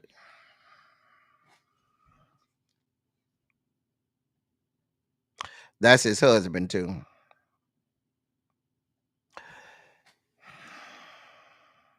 I should also let you know Jonathan Capehart also has a white husband as well. That's a whole nother story. Love who you love, but I'm just gonna leave that there. Anyway, here's my problem, Eugene Daniels. You fucked this up from the beginning, Eugene Daniels. Now, Eugene Daniels is president of the White House Correspondents Association. Eugene Daniels has fucked this shit up from the beginning. When the White House first pulled the AP and told the AP that they were no longer invited into the Oval Office or into the president's press pool, you were immediately, as president of the White House, the WHCA, supposed to tell all of those journalists, nope, we need to stand in solidarity. We need to cut all of this. We need to tell him, oh, you cut one, you cut all. Ain't nobody going no more. But he bent the knee and allowed it to happen, and basically gave a little statement. Oh, we're sad to see this, and kept it moving. You stayed quiet when Caroline Levitt took her stinking ass at the to the podium and said that they would start to dictate who gets press credentials in the press pool, which the WHCA has been the one that independently decides that for the last 111 years. So now this black lady who is supposed to be when they have the correspondence dinner and they give out their awards, they always have, a headlining comedian. So now you have this black woman, Amber Ruffin, who is very funny, who who's now been told, yeah, we told you were going to be the headliner at the White House Correspondents' Dinner, but no, we don't need you no more. Sorry, we ain't going to have nobody. All to placate to Donald John Trump. Because y'all want to play nice with bitches who don't play nicely. Because y'all want to preemptively bend the knee to these people. You was on that fuck shit from the beginning. Eugene Daniels. You was on this fuck shit. I see you, sir. I see you. Now, I'm not saying every black gay man that has a white husband and a white boo thing ain't shit, but a whole lot of them, a disproportionate amount of them, seem to be ain't shit ass motherfuckers who usually don't give a damn about how the moves that they make, the things that they say, and all of their actions negatively affect black people. They have no problem just letting it happen to us because they have their proximity. Oh wow, why did that happen? Why did I do that? Because they have their proximity to whiteness simply because they might be in the bed or sleeping, laying next to somebody white. So for them, if you got white up in you, literally some white man's meat up in you, I guess you feel that gives you your proximity to whiteness that you need. And so you don't give a damn about what it does and what it means for your own people. And please be clear, Eugene Daniels, it ain't gonna stop until it's at your desk. And your little white boo thing that's shoving his white meat up in you, probably engaging, if not outwardly, in his head in race play every time y'all blow each other's backs out. He's not gonna be able to help you or protect you, and probably won't give a damn. Let me shut up. I don't need.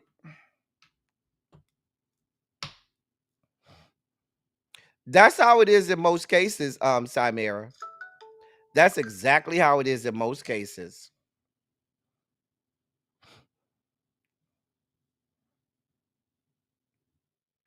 Hold on for a moment, y'all. I'm supposed to have a meeting.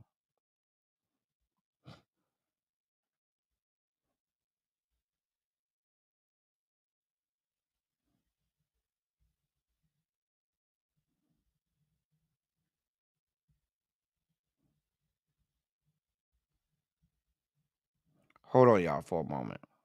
I'm supposed to have a meeting at 7 o'clock. It might be canceled. Anyway, we see you. We see you, Eugene Daniels. We see you. We see you. Listen. I see all of them. I see you, Simmons, Simone, Sanders Townsend. I see you, Michael Steele. I see you, Jonathan Capehart. I see you, Eugene Daniels. Why? Because when they did what they did to Joy Reid, what I would have said was, no, bitch, I'm not going my black ass over there. Because if you did it to Joy, you'll do it to my black ass. Nope. I love Joy Reid, but I was mad at Joy Reid when she took that spot that Melissa Harris Perry had. Because I was like, Joy, if they could do that to Melissa Harris Perry, you don't think they could do that to your black ass? And here we are.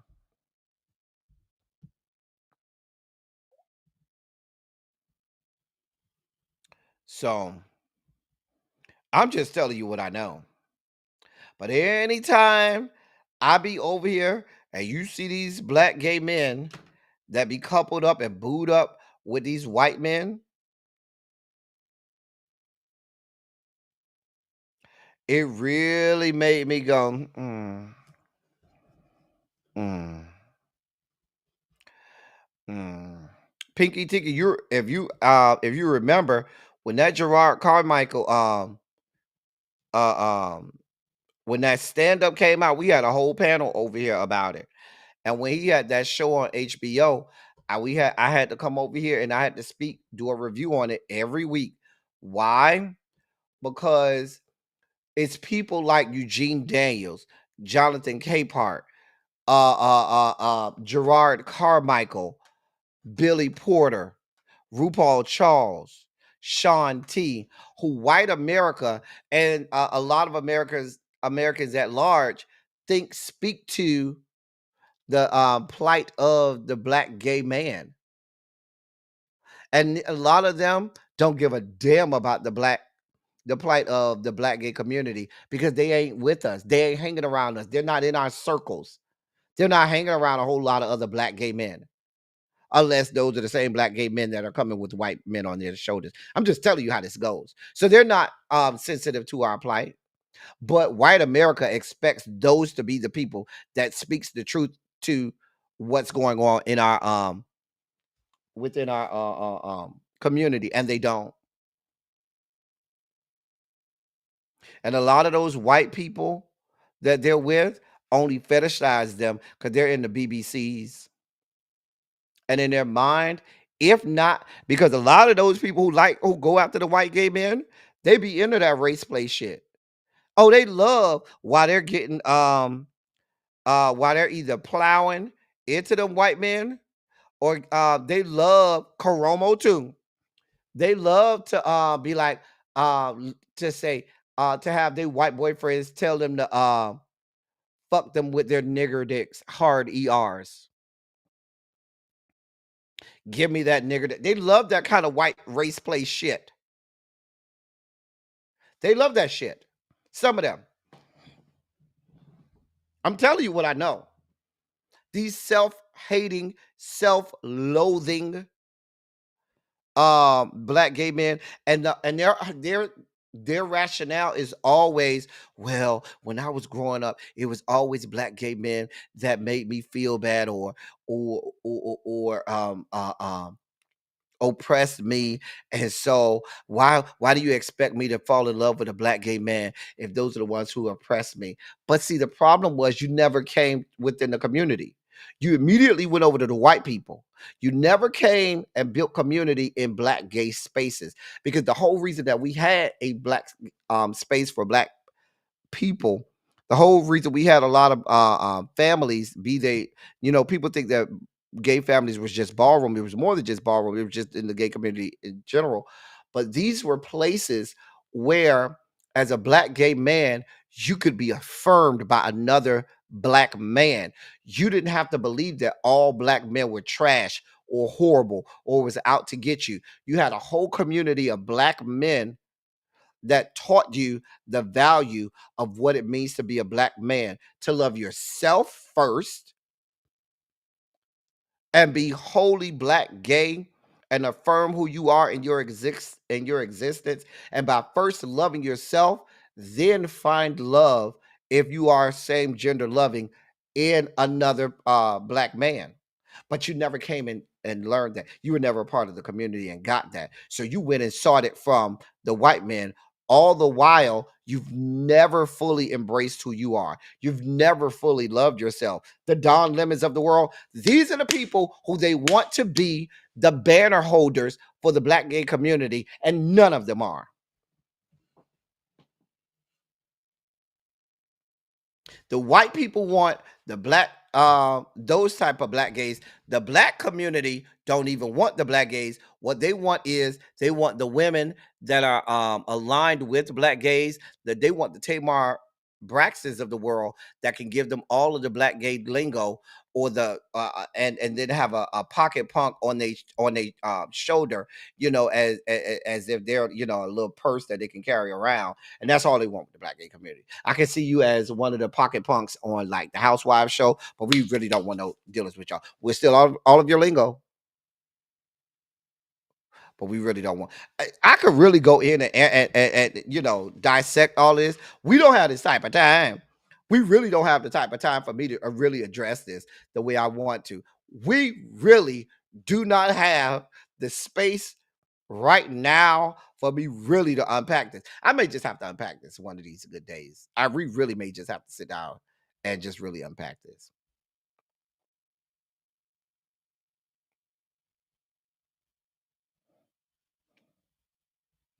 I'm just saying. But here's the deal. Here's the deal, Xavier. You can even unpack that, Xavier. The white gays. Remember, there's ultra racism within the gay community, within the LGBTQ, the Rainbow Coalition compound. There is latent, inherent racism all throughout. And here's the deal. Here's why those white people didn't need to go there, because at the very least they could hold on to the fact that they had their white privilege. They only had one minority to deal with.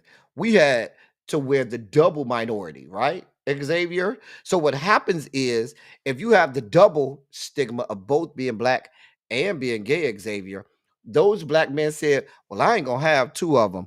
Let me just deal with one. And if I can have me some proximity to whiteness, or have my own version of my own mantle of white privilege and breastplate of white supremacy, then that may cancel out the black part of one of the minorities that I have to be. And that's what they were chasing. So there was never going to be a need for the white people to go see the black, seek out black validation. I really could unpack this. I really could. I really could. I really could.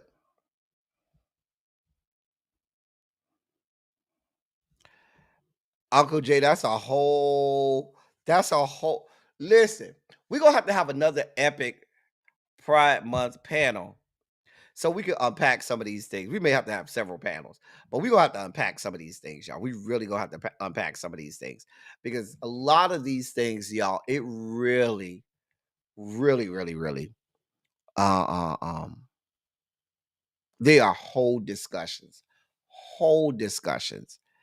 that, that I think we definitely need to be unpacked. I don't even. Oh, I was about to say, I don't even know how we got down this rabbit hole talking about Amber Ruffin. I remember how we got down there with Eugene Daniels, but yeah, that's my issue with this situation with Amber Ruffin. But don't worry. Uh, go to NABJ and say fuck you to the WHCA. Go to NABJ and say fuck you to the WHCA. As we get out of our sugar spike segments and delve deeper into the dossier, where's Tracy C? Somebody go find Tracy C. So Tracy C's girl and our favorite groupie skank, Mariah Mills, is in the news. Now, she wants y'all to know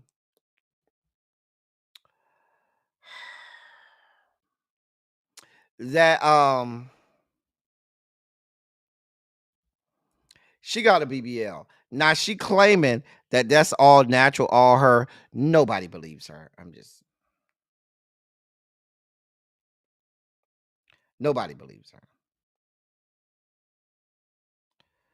But now, if y'all don't know who Mariah Mills is the ex-girlfriend. I think they were engaged, of Zion Williamson, who plays for the New Orleans Pelicans. And we chronicled over here how she was getting mad because he was getting all these women pregnant, but wasn't getting her pregnant. She was trying to secure the bag, and she just couldn't seem to do it. And yeah, she was having issues with that. But I just did this story to help break the monotony, and and have this out here, because I know how much. Hey, Lady D, I have this out here for Tracy C. Oh, we have a video for it too. Here, I had to take the music off because there was music, I would have got a copyright. But here's the video.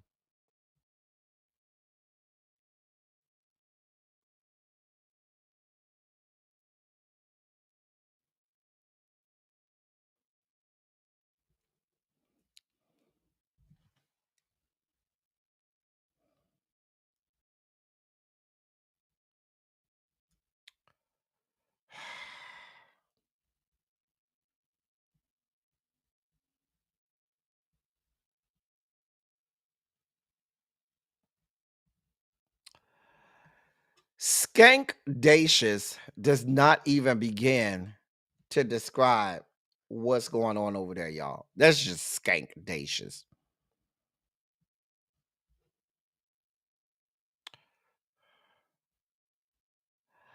I don't know if Xavier, remind me, did she do porn?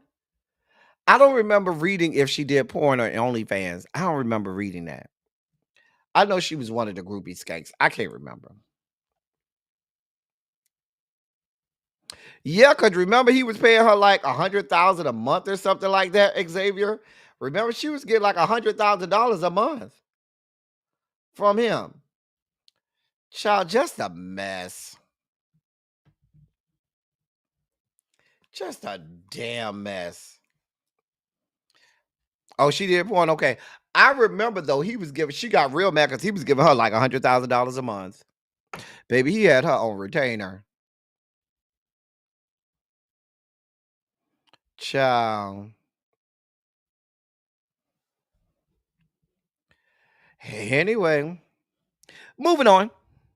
So, Deshaun Watson, as we chronicled over here, we know he got engaged to Jilly Anais. That's her. So now the guy you see next to her in the red, that's her brother. Now she gave her brother a Rolex watch so that he could be her man of honor. She's not gonna have a matron of honor. She's gonna have a man of honor. Now let me make this a little bigger so you can see it, because she had engraved on the back man of honor, because she wants him to be her man of honor. She's not gonna have a matron of honor.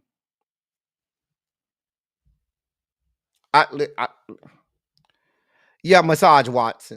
The one who like fingers stuck up in his booty hole. That one. So but yeah, she gave her brother, his name is Jules. Ain't he cute? You know, I don't usually like him high yellow like that, but he is cute though. But yeah, he's supposed to be her man of honor. Now, ladies, is it uh um is it kosher to have a man of honor and not a matron of honor or maid of honor? Like, is that the thing now?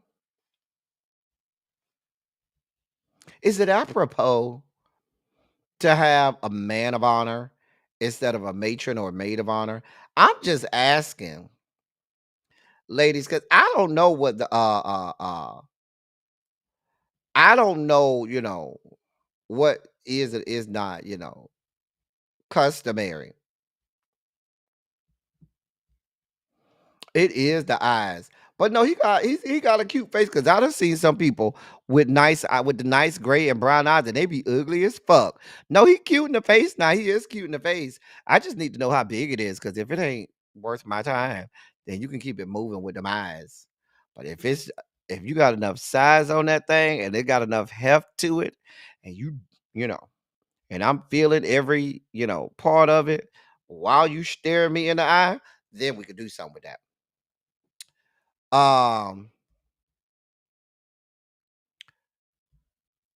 Okay, V Carter says it's unusual but not unheard of.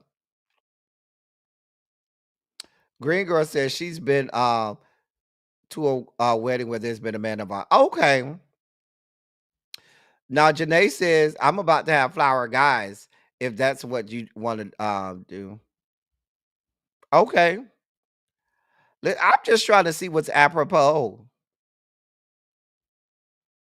Man of honor and best women is not new. Okay. Okay. Then that's that.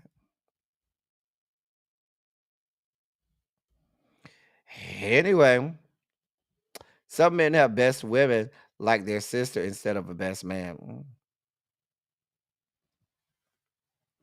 Okay. I just wanted to know. I appreciate y'all. We have another my daughter is bring the ring down the aisle for us. You heard what he said, Janae. You heard him. Terrence said his daughter bringing it down. Ain't gonna be no flower guys. That's what Terrence said. I ain't saying it. I'm gonna let y'all fight that out. I ain't got nothing to do with it. I'm just over here. Don't come looking at me, Janae. I ain't saying that was Terrence. You gotta talk to him.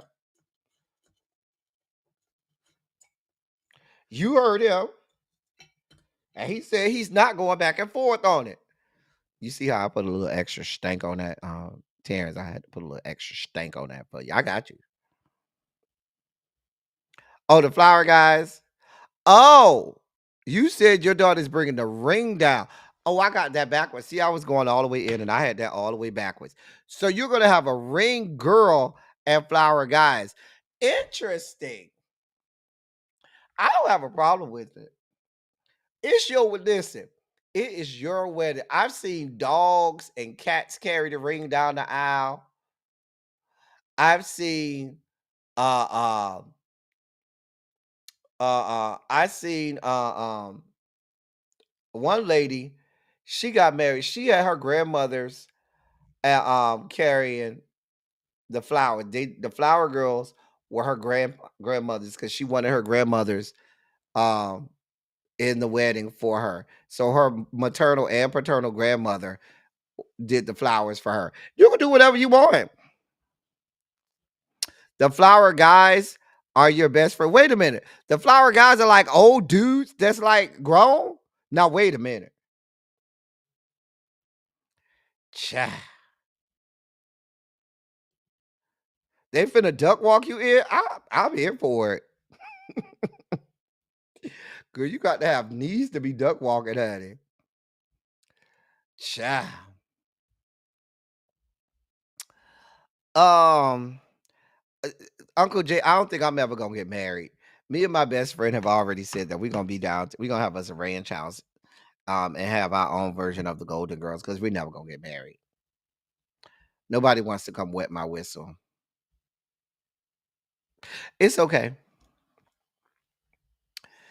Anyway, we supposed to be talking about this recall. So 212,000 pounds of liquid egg products are being recalled.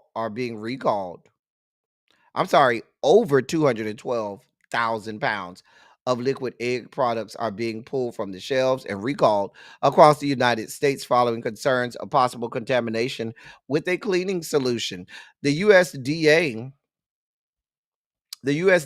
Food Safety and Inspection Service announced Friday that Cargill Kitchen Solutions is recalling approximately 212,268 pounds of liquid egg products after it was discovered they may contain sodium hypochlorite, the main chemical found in bleach. That wouldn't be good. The products in question were produced on March 12th and 13th with, quote, used by dates of August 9th and 10th, 2025 and March 7th, 2026.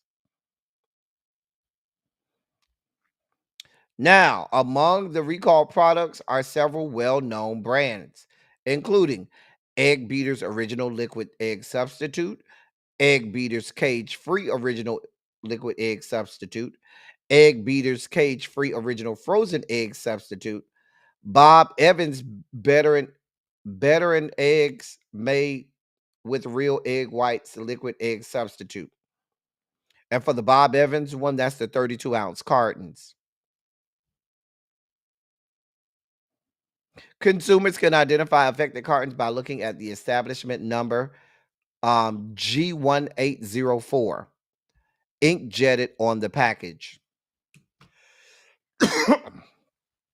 I'll put this link in the chat because I may have some people that may use egg beaters and they might want to know, all of the information and may want to, have it as a reference. So they Terrence, my best friend says that I had to be that there was in it that I was absolutely going to be the Blanche. Why I got to be Blanche? Child. I'm just saying. Child. Anyway, now many people who know me personally know that I'm a huge sports fan. If you've been watching my channel long enough, I used to do a weekly fantasy football um show every Sunday morning, and this was for about 2 or 3 years. I did a fantasy football show. Really B won a lot of money for her fantasy teams off me. Anyway, but I would produce a fantasy show every every Sunday and put it out there. Uh-huh. So March Madness took place, is currently in full swing, and the final four has been decided, and it's all chalk. Nobody likes to see a final four where all four teams are the number one seeds. Now, people had issues with the SEC this year because the SEC had like 14 teams. 14 of the 16 SEC teams made the tournament. Well, I guess they justified it because 2 out of the 3 teams is in the SEC.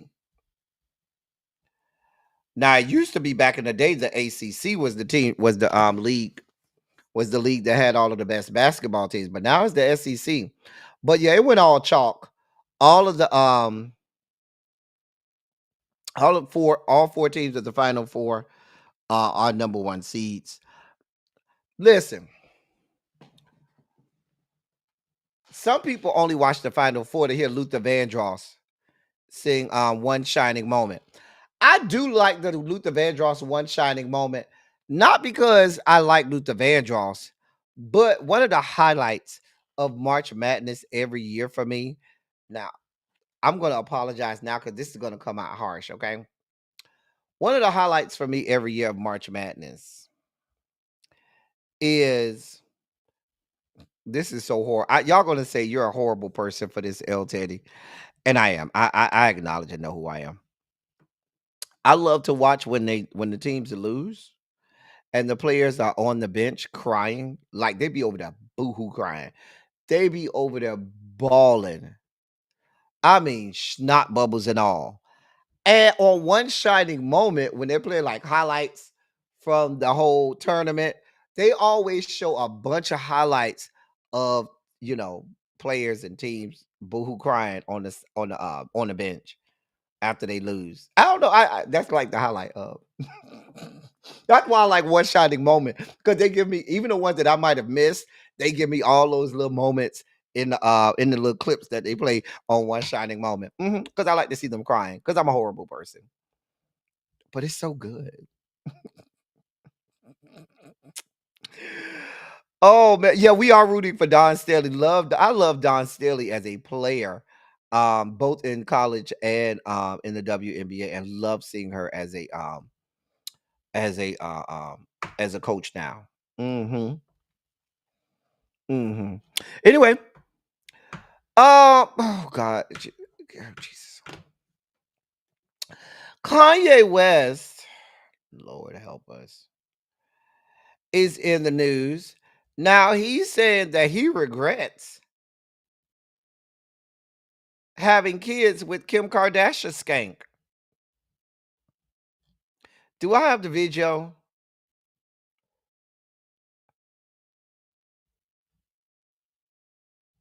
He said, now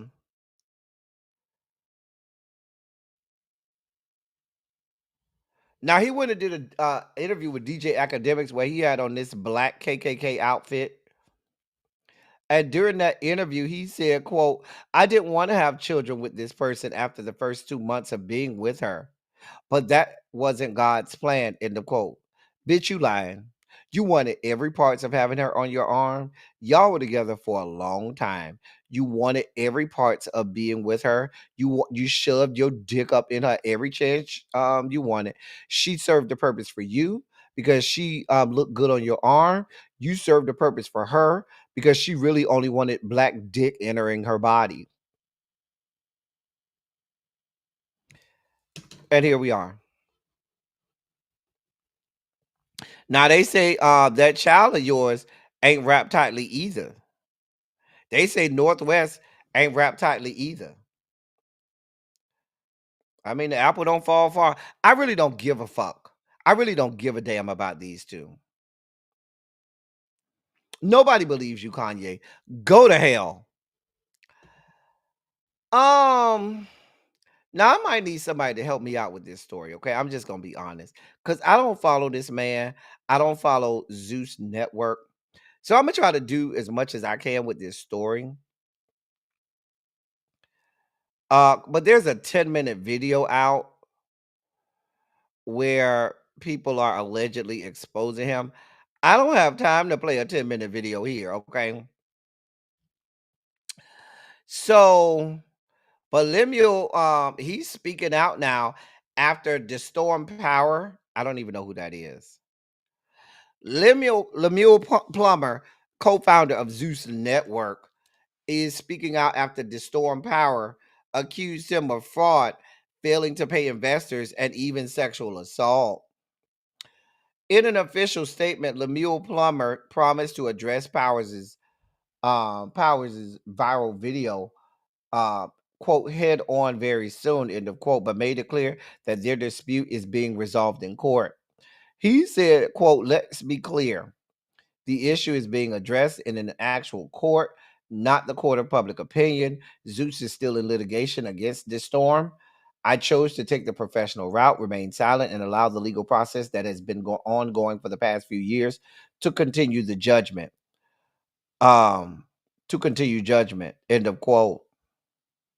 Now, in the Storm Powers' video, which went viral, he detailed his allegations about the early days of Zeus, claiming that he, King Bach, and Amanda Cerny helped launch the platform.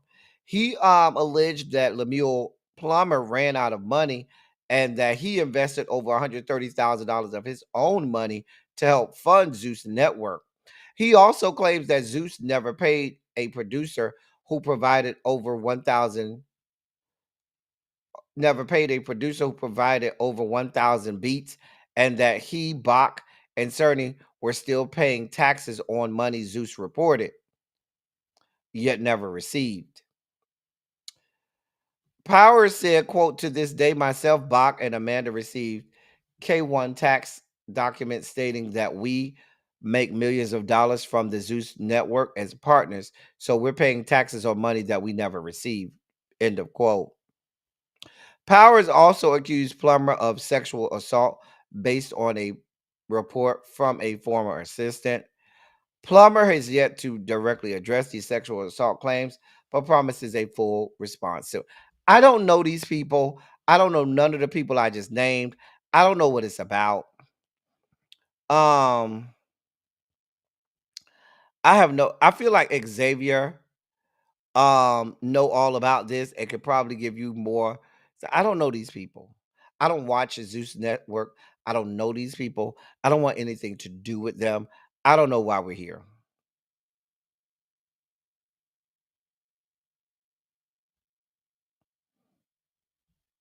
Now, who did he allegedly sexually assault? Baby, I don't know these people. I don't know who these people are. It's oh god, it's we've been on here almost 2 hours and 15 minutes. God damn. Get off of here, L Teddy. All right, we almost done. I'm tired. I'm hungry. Cardi B is in the news. Was his assistant a man, woman, cat, dog? What was it? I'm just trying to find out. Cardi B is in the news. Another person I don't give a damn about. So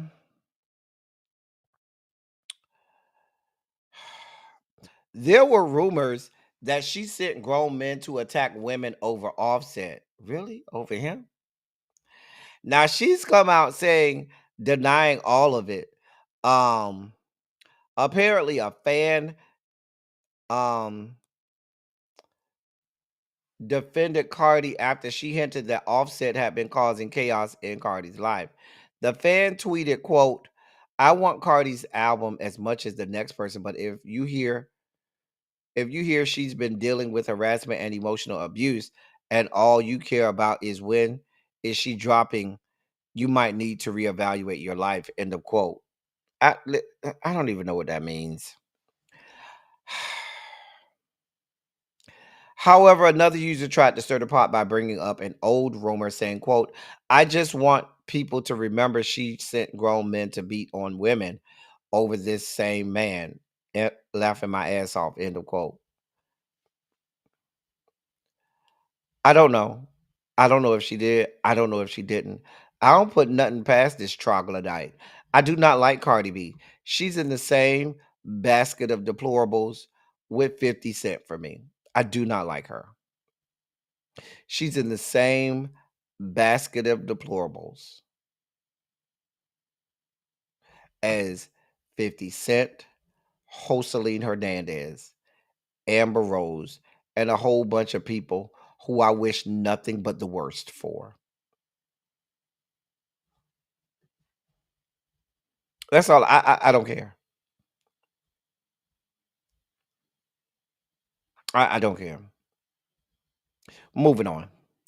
In our last story of the day, Big Boys of Outkast may be having a solo album. Now we know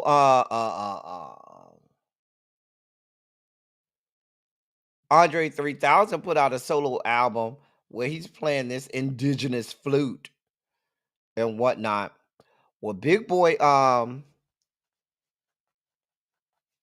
is alleged to be currently working on a new solo album. There was a short clip from what looks to be a studio, and people are taking that as him working on a solo album. And in the clip it said, live from Stankonia with my player partner Killer Mike, new Big Boy album on the way. That's what it said. Are y'all here for a Big Boy album? I don't know. I'll listen to it. We'll see where it goes. I'll listen to it. I hope it's good. It'll be better than that garbage that we got coming out nowadays. But that's a whole nother story. Anyway, that's the dossier for today, y'all. I'm real tired. I didn't know I had been on here that long. I didn't know it was almost 7:30. I ain't ate yet today. I have not eaten today. I have not eaten, y'all. I have not eaten at all. I'm so hungry. So I'm about to go get me something to eat. We'll be back tomorrow with Run Your Mouth and Red, Blue, and Black. So look for that tomorrow. Why is that up here? God. We'll be back tomorrow with Red, Blue, and Black and Run Your Mouth. Tomorrow, doing what we do like we always do it. Listen, make sure you hit the like button. Make sure you share the video out. Make sure if you would like to support